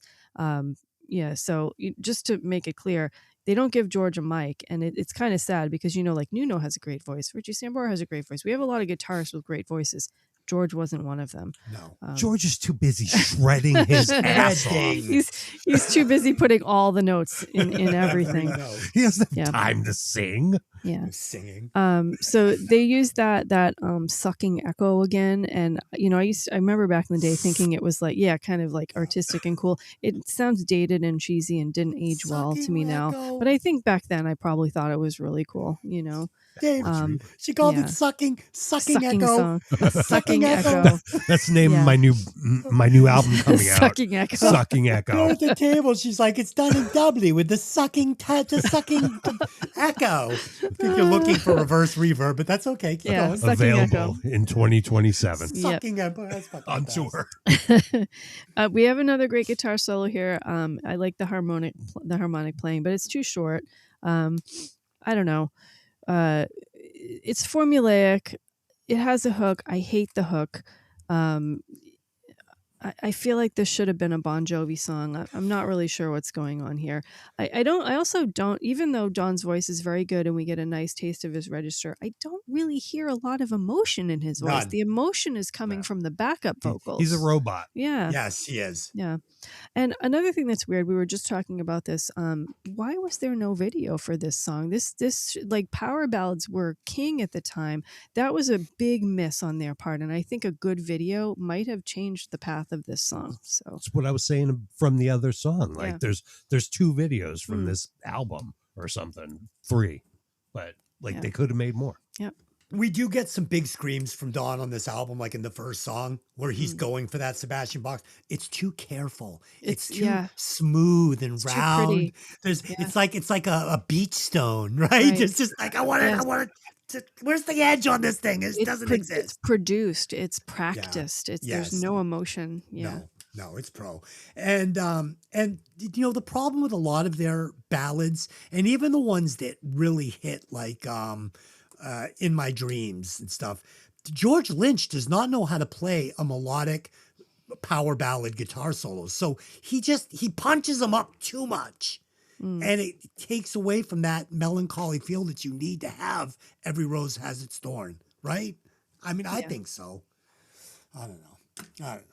Coming in at number 8, Burning Like a Flame. Should've realized before your love's worth waiting for. Don't you know that it's all love that's burning, burning like a flame? And you know that it's all love that's never, never gonna change. 'Cause every time I touch you, you just make me go insane. Don't you know that it's all love that's burning, all love burning like a flame. All right, why can't I hate this? I want to hate this. We get great lyrics if you're into this kind of shit. Don delivers some great vocals. For Don Dokken, the guitar solo needed more feel and way, way less effect. Like just what I was just talking about. Like, George, go to the clean channel. Fucking, I don't know. I don't know. Overall, I really like this. It might not have sounded like that from my my review, but it's a good song. They just missed the mark. They just missed the mark every single time. Dave. This was the second single off the album, but the first to be released after the album came out. Reached number 20 on Billboard's mainstream rock chart and 72 on the Billboard Hot 100. The songwriting for it is credited to all 4 members of the band. It's kind of an unusual beginning. The guitar and vocal just kind of start. I can't decide if it's cool because it's different or if they should have started with some kind of sound effect or something before the music actually comes in. The background vocals are pretty loud in the verse. Yes, the song is a little cheesy. We're rhyming flame, change, insane, just like a billion other songs. But yeah, you're right, Des. Like something about this makes it okay. It's pretty good. Definitely better to me than most of the other songs on this album. I thought the guitar solo was pretty tasteful as far as George Lynch goes. Yeah. I like the breakdown after the solo where it just comes back to guitar and drums again, sort of gets a little small, and then gets big. They repeat the chorus to the end. Good song. There is a video for this one. This video is like kind of a mess. It's the kitchen sink of music videos. There's a girl, there's a dog, there's cartoon animation. Apparently, the band is also firefighters in this video. George Lynch is playing pool using his guitar instead of a pool stick. The bass player is fake playing before the bass even comes in the song. And now they're riding around on a fire truck. That part looks pretty fun. George is using the Mr. Scary skeleton guitar, and during the video, via claymation, his guitar comes alive. This video is a mess. Concepts and bits are fine in a video. Pick like 2 of them. Don't pick all the things at the same time. Jesus. Dave, it's like that the beginning of Better Off Dead when he's like fucking the burger. Where the burger comes alive and sings Van Halen. Exactly. I love that. I love that. I didn't like this so much. Lisa. I liked the vocal abrupt opening in the beginning, and only because it wasn't something you heard before. I mean, they were Right, doing it's a lot of different. firsts. So yeah, it was different. I think people tried to do it later over and over again, and it didn't always work for everyone, but yeah, I'm on board with it here. Finally, a song with fully developed lyrics. Yeah, there is still a lot of rhyming, but at least we have a full story, and it's not, it doesn't get stuck anywhere, and it doesn't stay boring. We have a little quick bridge and the quickest guitar solo on the album, but then there's another guitar solo, and then there's another one. So there's actually 3 in this song, so they make up for it eventually. Honestly, though, I don't feel overwhelmed by the 3 guitar solos in this because the song is so fully developed. All the instruments are kind of produced perfectly into it.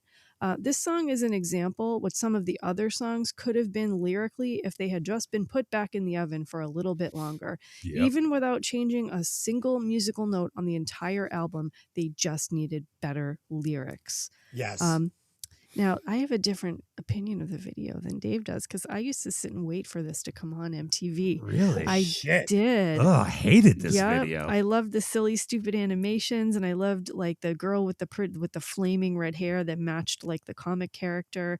The thing that I found really weird is I can't figure out why Don is wearing a boat captain hat and everyone else has a fireman's hat. Did you He's notice the that? captain. He's the fire captain, the No, fire captain. chief. But the fire chief's hats are like the regular fire with a special emblem on the front. So I don't know what he's doing. Maybe there. that's all they had at the costume Yeah, it could shop. have been. Yeah. It was like the skipper. Yeah, we do get, of course, the view of the classic skeleton guitar, and the fire truck, which Dave's band sees fire trucks quite often during their performances as well, since they're always setting off fire alarms. Because of the fog machine. Yeah, Oh, Jesus. Yeah. I will say that George did do the shirtless guitar playing thing in this, and when I was a kid, I didn't really mind it. Bravo. I should also mention that these guys were categorized as glam, but you can see even in this video, they really weren't full glam. There's no makeup here. I mean, yeah, their hair is a bit puffy, but it isn't like super styled with Aquanet. There wasn't, purple spandex or anything like that. I don't know. There's something about this song, something about how I love the video that I really like, and off we go. So See, Lisa, it feels familiar to you. it does. It's yeah. nostalgic. The video especially. It's hard for me to separate myself from this album. Yeah. I can't do it. I'm trying. Coming in at track number 9, Lost Behind the Wall. You never really had a chance. Did my almost tear it down. All of your life was gone when you're lost behind the wall. All of the dreams you've ever known will be lost behind the wall. Misfortune. Holy shit, some fucking bass. Wow. I gotta tell you, the fact that it perked my ears up so much, this bass at the beginning, just shows you how bad Jeff Pilson was buried on this album. It sounded great. I wanted more.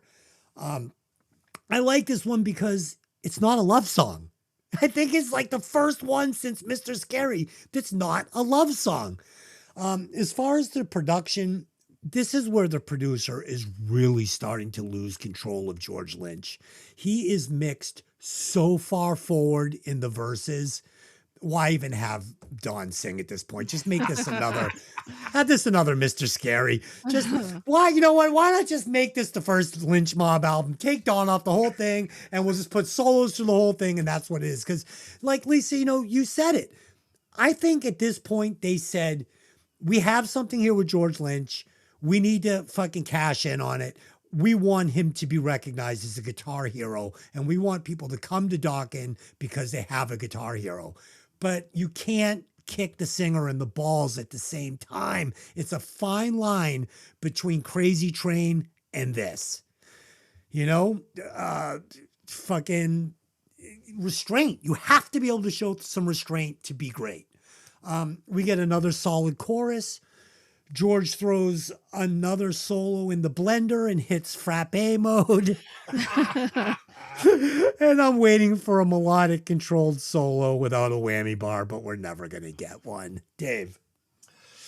So here's that sound effect intro I was looking for.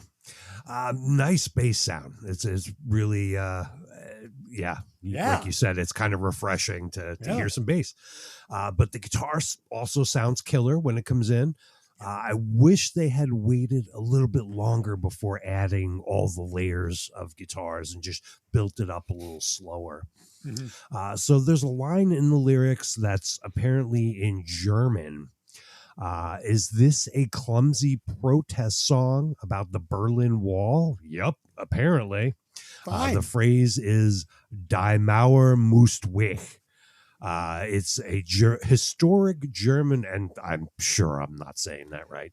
It's a historic German phrase meaning the wall must go or the wall must fall. Metal was so much better when it was about booze, cars, and chicks. Big time shredding guitar solo, though. I bet George Lynch wanted the song to be about tequila and trucker speed. Trucker speed. That's fucking great. Dude, but at this point, I don't care what it was about. It wasn't about love. Yeah. So I'm fine. I would have rather had it been about fucking trucker speed, but I'll take what I can get. Lisa, trucker speed, your thoughts? Oh God, no trucker speed. Roadhead. Both of you are, it's like being on trucker speed, trying to get through this with you guys sometimes. Jeez. Only 3 to go. All right. I remember trucker speed. It's good shit. Okay. So we have a very 80s opening, and actually the very beginning of this song feels a little bit like Warrant to me. Not the rest of the song, but just that beginning. We finally get some bass. I'm really excited. My favorite member is finally getting featured. I'm still hoping they make this more of a trend. They don't end up doing that, but here we are. And as Dave mentioned, we do get some German on this song. Die Mauer muss weg, the wall must fall. A statement on the revolution in East Germany demanding that the Berlin Wall be torn down. Right around the same time, we had the famous words from Ronald Reagan, "Mr. Gorbachev, tear down this wall." One of the strongest statements by a president in our early childhood. Too bad the man who said it, who was a talented orator, actually started the destruction of our country. But here we are. Oh, no. They have I like that they have a politically charged song. I think around the time these bands were playing with a band called Gorky Park. Do you remember Gorky Park? I do. Yeah, from Russia. And who were also hoping to have that, their entire system fall down the Soviet Union crash, which was happening around that time. And shortly after this, we got the Scorpions singing Scorpions as Winds well. of Change. That's right. Good song. Yep. And people often say that, music was part of the reason that it fell. There was that big concert where all the glam bands went over to the Soviet Union and played in Moscow. Where John Bon Jovi himself knocked down the Berlin Wall. Yeah. God. The American hero, John Bon Jovi, took a hammer. Yeah, With I mean, the Berlin Wall. He was in stonewashed jeans. He was wearing a pair of boots that he looks like he bought at Favor, and a because white fringe jacket. And no. I think for this particular appearance, taking down the wall, he would have been wearing like a denim jacket with an American flag embroidered on the back. Fuck yeah. Oh God. Yeah. I mean, I will say, and I like to think that music did have some level of something trying to, get that whole horrible, torturous, murderous system out of our planet. You can't have this kind of change without a culture change, and music helps change the culture. So. Sure. Yeah. So I do like, as I said, the bass feature. We also get a helicopter effect. Did you hear that in the song?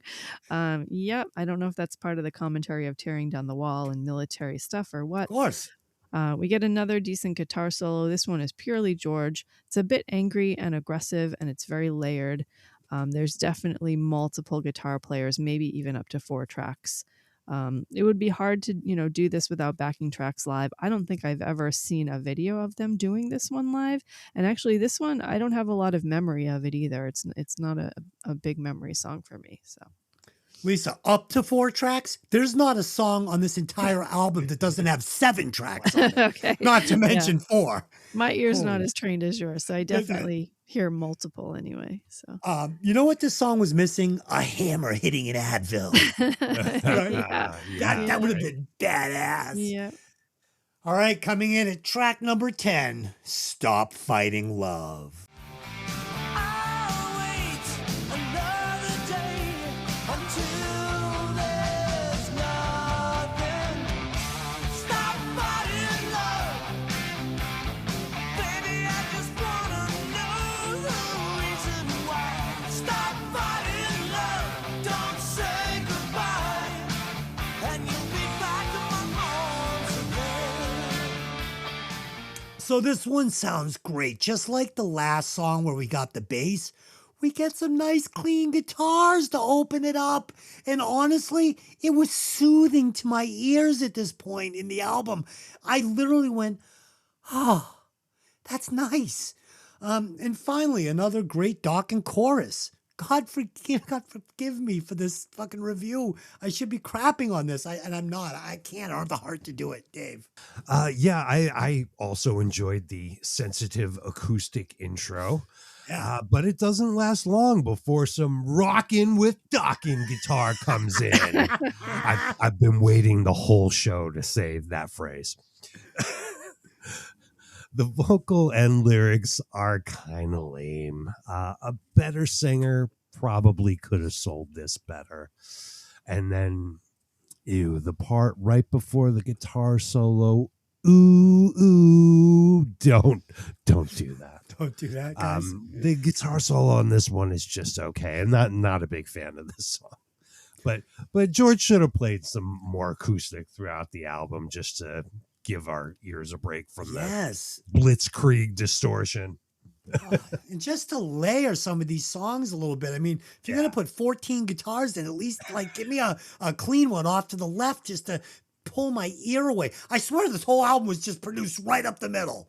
It's just my ears are exhausted. It's just beating the shit out of my ears. Lisa. When this song started, I was like, oh, I don't have any memory of a nice acoustic ballad on this song. And that's because there wasn't one. It was gone in like 3 seconds. Don tries to sweeten his voice on this one, on the vocals, into a clean sound. And it doesn't really work all that well. Great backup gang vocals here. Kind of saves the song. There's one thing that I caught. They often use "Back in Your Arms Again" or "Back to You," something like that. And it's in like "The Last Goodbye." It's in "Hell to Pay." It's in like every other song that they do, which I find a little strange. So again, lyrically, we're on a bad way. I dislike the entry bridge on the song before the guitar when he does the ooh-oohs. I just, yeah. And it's funny because this solo was actually really good, but I'm not even listening to it because I'm gagging over the ooh-oohs that like get us there. Just ugh. Ugh. The stop fighting that part Stop sounds fighting love. sounds like Journey or something like that. It's too soft, it's too squishy, and it feels weird to have George like playing such a solo over the top of it. I don't like this one. It's not a lost cause. I think if they took some time to develop it and maybe pushed it more towards that acoustic opening and kind of away from that Bon Jovi sweetness, it would have worked. So Lisa, have we discovered that Dokken is fucking yacht rock? That this is fucking maybe. contemporary Oh, rock with like a wow. guitar hero? Yeah, It is. This is yacht rock. I didn't even think of that. I think you're I, right. I think you just discovered it because you were talking. I'm like, she's describing yacht rock. Shit. All right, then my score is shrinking like fucking Gary Coleman. Coming in at number 11, Cry of the Gypsy. You know what they say, must be the gypsy. The cry of the gypsy. Must be the gypsy. The cry of the gypsy. Must be the gypsy in me. So for me, Don gets a little lost here when he's not singing about love. He's just not selling me this story. Don's not a gypsy. Don's a nice guy that falls in love easily and likes to watch HBO with his lady on Saturday night in his Wonder Bread PJs. He's not a gypsy. Like, no. But the song has another decent chorus, and for that reason, I don't hate it. Dave. Yep, this sounds like Dokken. Say what you want. They do have a sound that's kind of unique. Unfortunately, this song is another pretty generic one. The lyrics could be any dopey ass rock band. This shouldn't have made the album. The guitar work is fine on here, though. The song definitely didn't need to be 5 minutes. If you insisted on putting this on the album, it should have been like 3 minutes max. I like the chorus, Dave. I think this is a very it's a strong Dokken chorus. This isn't the song that I would cut off the album, but I do agree. 5 minutes, way too. Dude, not one song on this album should have been over 4 minutes long. Yeah. Except for Mr. Scary should have been 9 minutes. Lisa. There's something different about this song. Thankfully, we have for the first time on the album, we have a different composition than the rest of the songs, and I'm actually excited. We have a hook. We have a good chorus. There is so much noodling from George throughout this song. He is noodling through the entire song. Never stops. Yeah. Shut the fuck up. The guitar solo. George Lynch could open up his own Chinese restaurant. Noodles. There's so much Please stop doing that, Oh, sir. God. So the guitar solo is good. It's very 80s, like screaming guitar and lots of layers. And I can actually hear the layers through this entire song, and that's why he's noodling through the entire song, because we have so many layers of guitars throughout. It is really well produced, though. It's not like overwhelming, but there's definitely, again, in this song, a clear fight between Don's vocals and George's playing, because you can hear him noodling at parts where he almost wants to drown Don out, like purposefully. It's like he's like, I'm just gonna put this in here so nobody can hear him and they can hear me only. It's like Will Ferrell with the cowbell. Yeah.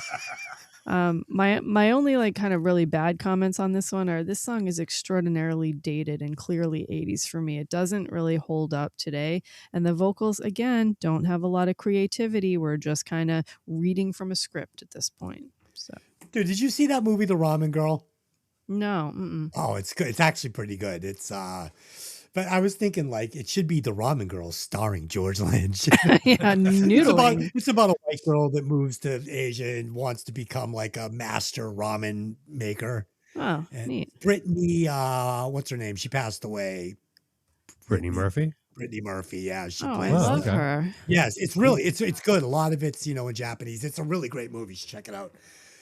I'd like to see it with George Lynch. So, okay, coming in at the number 12 spot, Sleepless Night. Yeah, I knew that I'd be feeling this way on a sleepless night. I got a restless mind on a sleepless night. I've been waiting for you on a sleepless night. Gonna tell you one more time, you're all I need on a sleepless night. You got tired. Okay, so this is the piece of shit that didn't need to be on the album, right? This feels like a Dokken song in the works for me. It doesn't feel finished. This one should have been left off the album. But as wonky as it is, There is potential in the chorus somewhere in there, but overall, this one is a huge clunker for me, especially at track 12. It's like we're not running out of material. Just don't put it on the album. Dave.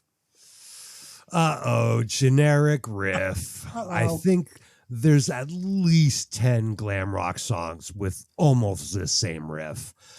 This should be in some cheesy 80s movie, in a nudie bar scene or something like that.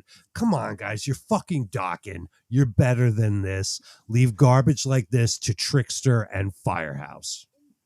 Dave, are they better than this, though, after 3 hours of talking about them? They are.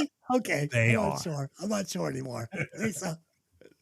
So it's funny on this one. Usually for this album, I'd been listening to the music before reading the lyrics, right? Because I kind of know the lyrics ahead of time. But on this one, for some reason, I looked at the lyrics first. And it was one of those lyrics sheets where they don't break it apart. They just line after line, like stacked like a big paragraph.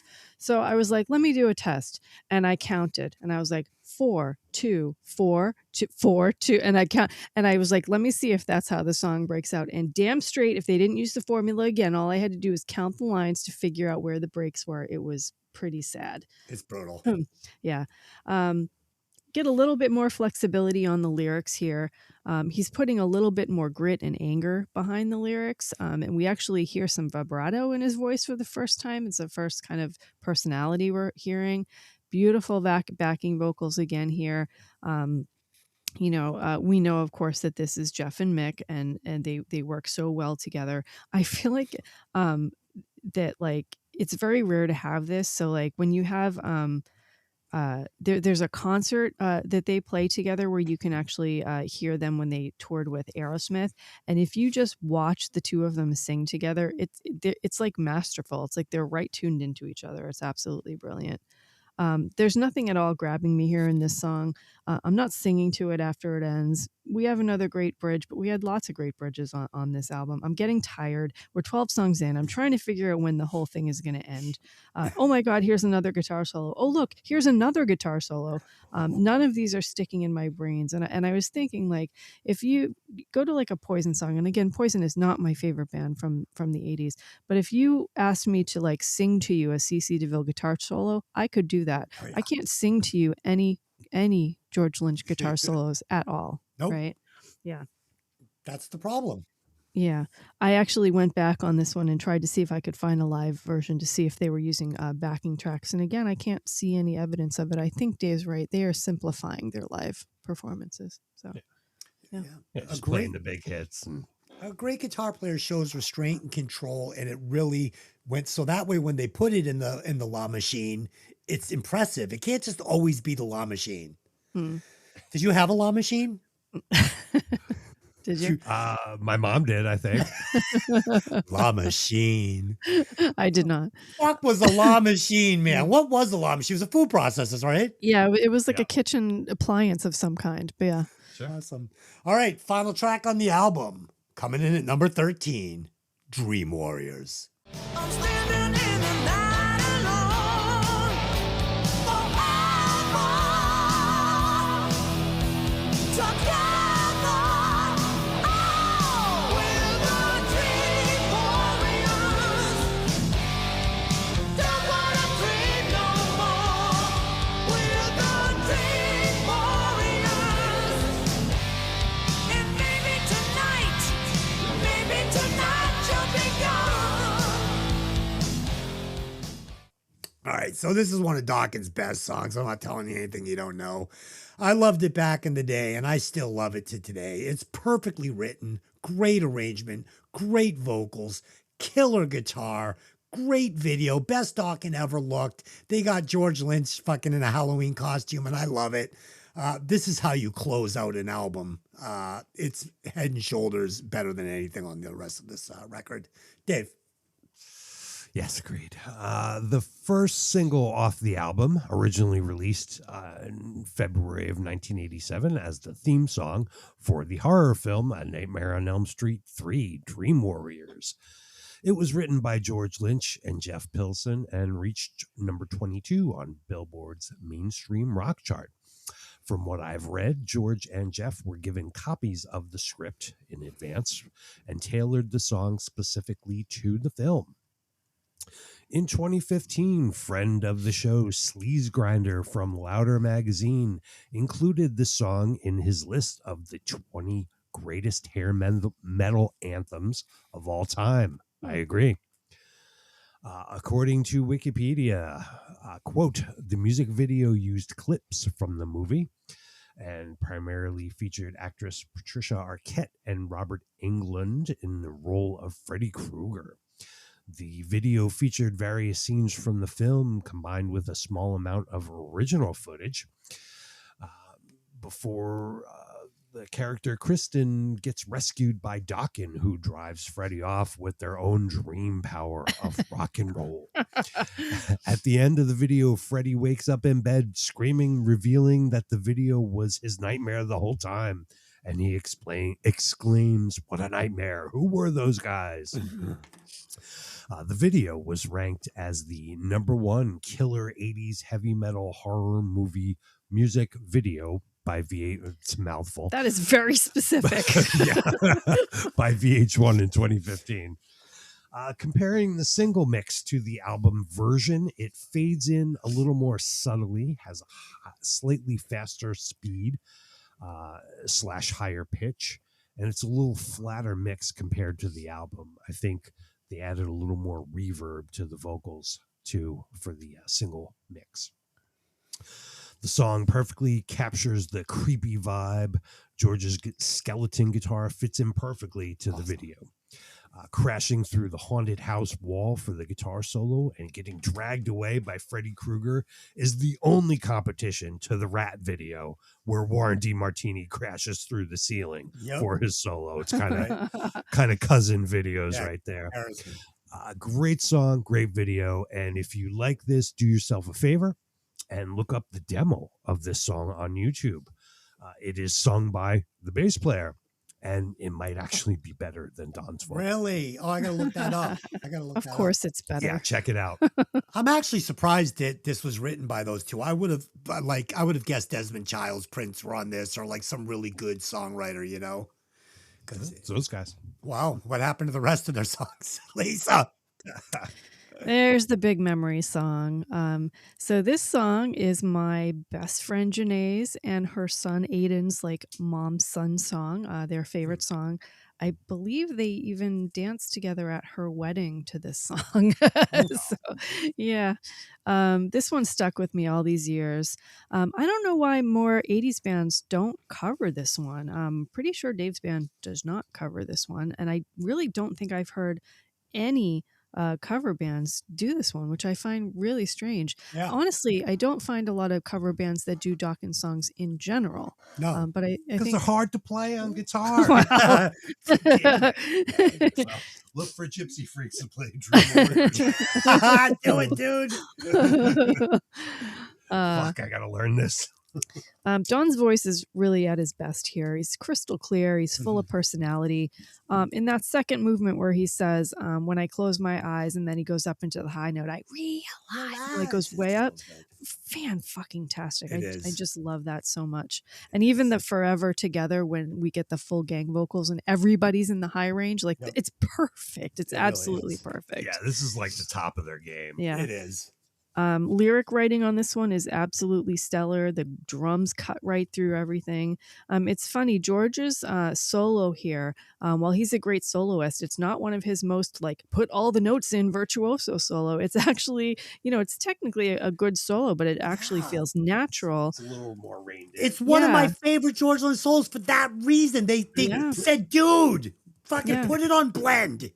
Yeah. Relax. I almost feel like this one was done in like a take or two rather than him doing 100 takes of a different flavors and stuff. Like it's really perfect and doesn't go over the top. So followed by a great bridge that drives right back into the chorus. Some of the best vocal high notes on this entire album.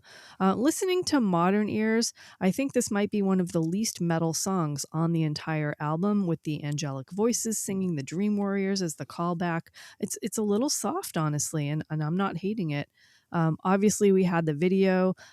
Funny story about the video. It has been widely reported and confirmed by one of the guys in the band that the members of the band Dokken did cocaine with actor Robert Englund off the character's signature clawed glove during the Nice. filming of the video. Incredible. Incredible. I hope Using that's the true. razor claw to Off serve. the Freddy Yeah. glove. hope As I that's true. understand, Robert Englund has also talked about it and confirmed that as well. That is amazing. I love it. The thing was that Don really was upset about that report because he claimed he didn't do drugs. And was really upset that they were thinking that the band was like that. But yeah, it's pretty much been confirmed. And I think George and Robert have both confirmed this. Good. So obviously the scenes from the movie blend perfectly into the video. I love it when George gets dragged away by Freddie after the solo. It's like Love it. absolutely perfect. The band looks different to me in this video. They Their do. hair is like tamer and flatter. You can really see how thin Don's hair is in this video, actually. I imagine that this was a super fun video to film, and they probably had an absolute blast. Doing this soundtrack, doing this song, doing this movie, like cemented them into metal history. And I wonder, without this song, how much more memories would we really have from them. It's funny though, we're all talking about, oh, it was in the movie. It was in the movie. The song actually wasn't in the movie. It played over the credits at the end of the movie because there was some kind of licensing issue, which seems really strange for me because they made the song for the movie. For the movie, So, yeah, that's and weird. I feel like in my brain, I thought it was in the movie. And then I read that and I was like, well, let me go check. And no, it's true. It's only over the credits. So, Interesting. yeah. Yeah, Lisa, I'm with you. I don't know. Without this song, I think they slip back a little further in the minds of everybody. This, Yeah. I think this stamped them for sure. It did.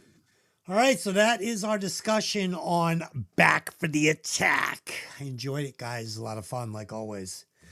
Let's see. What was my favorite track on this album? My favorite track on this album was Dream Warriors. Duh. What track would I cut? Sleepless Nights, because it sucked ass, Dave. Favorite track, no contest, Dream Warriors. Definitely up there with Dokken's best songs. I would cut So Many Tears because that describes me when I had to listen to it. Wow. Lisa. So I am torn between Dream Warriors and Mr. Scary, but Dream Warriors is definitely one of Dokken's best songs of all time. I'm cutting Stop Fighting Love. I needed to stop fighting this shitty song while it was on and couldn't get away from it. So, yeah. Like Stop Fighting Love. Stop Ugh. Fighting Love. I No. believe you're good. That's Ugh. good. It's good stuff. All right. Was that Michael McDonald's version of Dokken? Little sexy sax, and we're good to go. All right. If you had to replace one member of the band, who would it be? It would be Don Dokken. He's got to go. And I'm replacing him with Davey Vane. Oh, good Nice. one. I heard glimpses of Vane on this Dokken album. So from time to time, I'm like, huh, sounds like Vane. Dave. Oh, that would be awesome. As I said, the weak link is the guy who named the band after himself, Don Dokken. They needed a prettier frontman with a little better ability. You know who would have been great? Who? Maybe outside his normal musical style, but Michael Monroe would have kicked some ass fronting Dokken. Yeah, he could have played some sax. Hanoi Rocks had split up at that point and he was putting out solo albums. Why couldn't he have also been the singer for this band? I'll tell you something. This is no joke either. Michael McDonald could do the vocals on this album and it would work. You know, right? Seriously, I believe it's getting fine. It's right there, Lisa. I'm not surprised that you picked Michael Monroe because we've been picking him for everything. We're actually trying to put him into Skid Row, who happened to be looking for a singer lately. That would have worked too. Let's matchmake those guys. Yeah. So I also obviously chose Don Poor Dokken for Don. very obvious reasons, which, the band themselves did also. So we're not the only ones. I'm going to go really, really sideways here. And I'm going to give them Villa Vallo from Him for a Who? metals. You know the band Him? No, It's one of my favorite bands. Are you kidding? You don't know Him? never heard of him. I don't know him. Who is he? Blasphemy. I don't know who he is. Who is he? What's he Go saying? look him up. He is a Him? guy that can hit. The band is called Him. Okay. He can. It's one of my favorite bands. He can hit the high notes, but he has that metal, like, growly, deep voice as well. He has Okay. much more range and a huge attitude and personality, which, John was hiding behind the microphone, had no personality, was dialing it in, was reading his lyrics off papers. Villavala was gonna put him under. So What about Jim Gillette? Could Jim Gillette? Could No. Jim keep up with fucking George? Ah! Okay. All right, there you go. Let's score this album and log it. Final thoughts. So this album gets a cheat pass because it wormed its way into my impressionable young mind before I knew any better. My wife said this album is weak tit pussy shit. That's a quote. Direct quote. Yeah, it's a direct quote. She said, this album's weak tit pussy shit. You're not going to score it high, are you? I said, it's not that bad. She goes, yes, it is. So for me, this one gets a 72.4. It should be like a 48, though. Dave. The album, as originally released, is an hour and 3 minutes. Too goddamn long, especially without a lot of hit songs. They could have easily cut this down to 40 minutes and had it be a lot easier listen, or write better songs. There's a couple bangers, and of course, it's chock full of guitar goodness, but we need songs to go with the guitar solos. Their previous album, Under Lock and Key, was 42 minutes long, and at least half of those songs were classics. They didn't get there with this one. There's a few good songs hauling a garbage barge of generic crap behind it. I don't think I would listen to the whole album again. Kiss of Death, Mr. Scary, Burning Like a Flame, and Dream Warriors are the highlights here, and all you really need to hear from this album. I like George Lynch a lot as a guitar player. I think he doesn't quite have the legend factor that Eddie Van Halen and Randy Rhoads had, but he was in that same LA club scene, but he's like one step down from those guys. Really, really good. Even having a unique sound too. He kind of saves this album for me. If not for the excellent guitar playing, the score would be way lower. I'm giving it a 64.4. If there was just some dumbass guitar player in this band, the score would be at the bottom of the list, or at least just above Asphalt Ballet. Shit. Lisa. Wow, man. You guys are harsh. I give it a I 70 think- fucking 2. Yeah, that's pretty good. I think this album held up for me, honestly. I really liked that this band was a little more heavy than a lot of the stuff that was out. Bon Jovi was too soft for me, and I think that the fact that these guys had an edge, and I was listening to Metallica and some other, Slayer and some thrash stuff at that point. I needed the harder edge, and that's why I like Dokken. This is not my favorite Dokken album as like a whole body of work, although my favorite song, I would say probably Dream Warriors, is on this album. But as a whole body of work, it's definitely not my favorite. They had a formula, and damn if they didn't stick to it through the whole thing. Stuck. Run it into the ground. Run into the ground. And don't get me wrong, great formula, but I didn't need to hear it, 12 out of the songs on the album. I did remember most of it. I could sing along definitely to at least all the choruses and knew a lot of the lyrics. I never really examined George Lynch as a guitarist, just because he's not put front as like one of the big players. I'm always a fan though.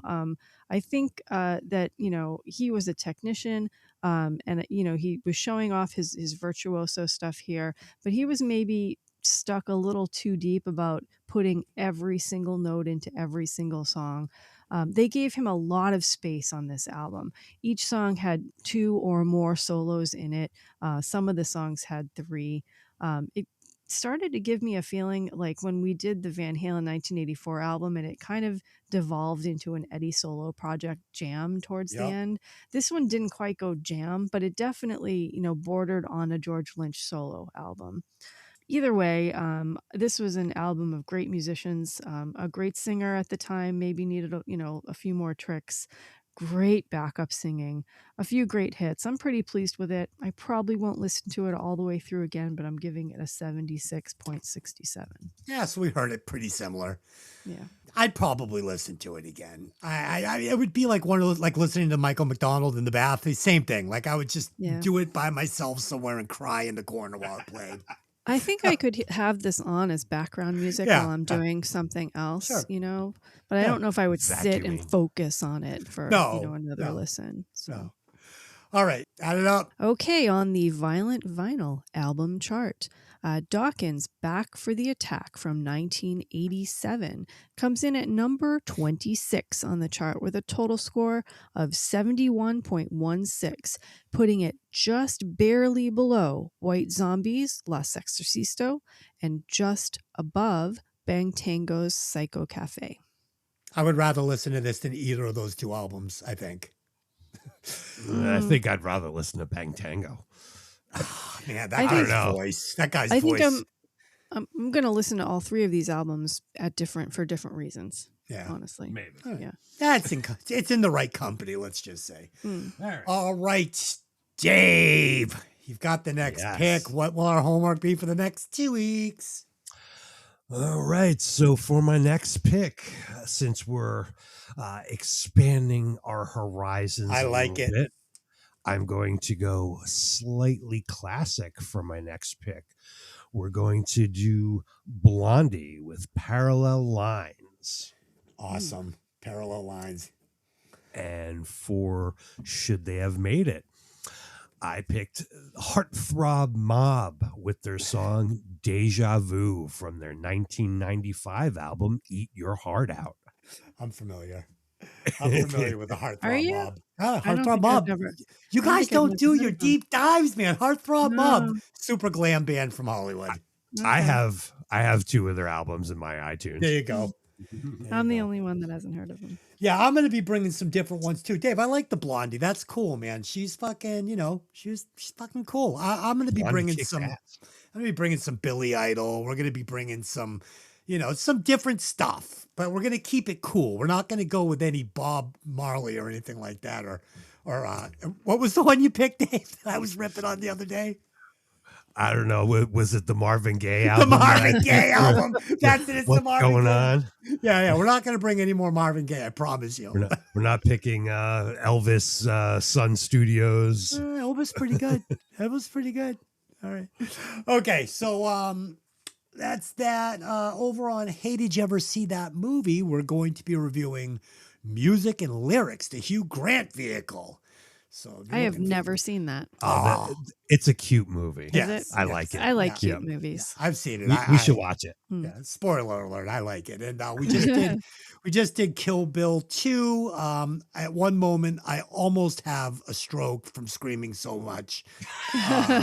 So you go over and check that out if you're interested. I'm still listening to your Meet the Parents episode, actually, which was freaking fantastic. Holy shit, I turned that into a horror movie. It was great. Oh, God.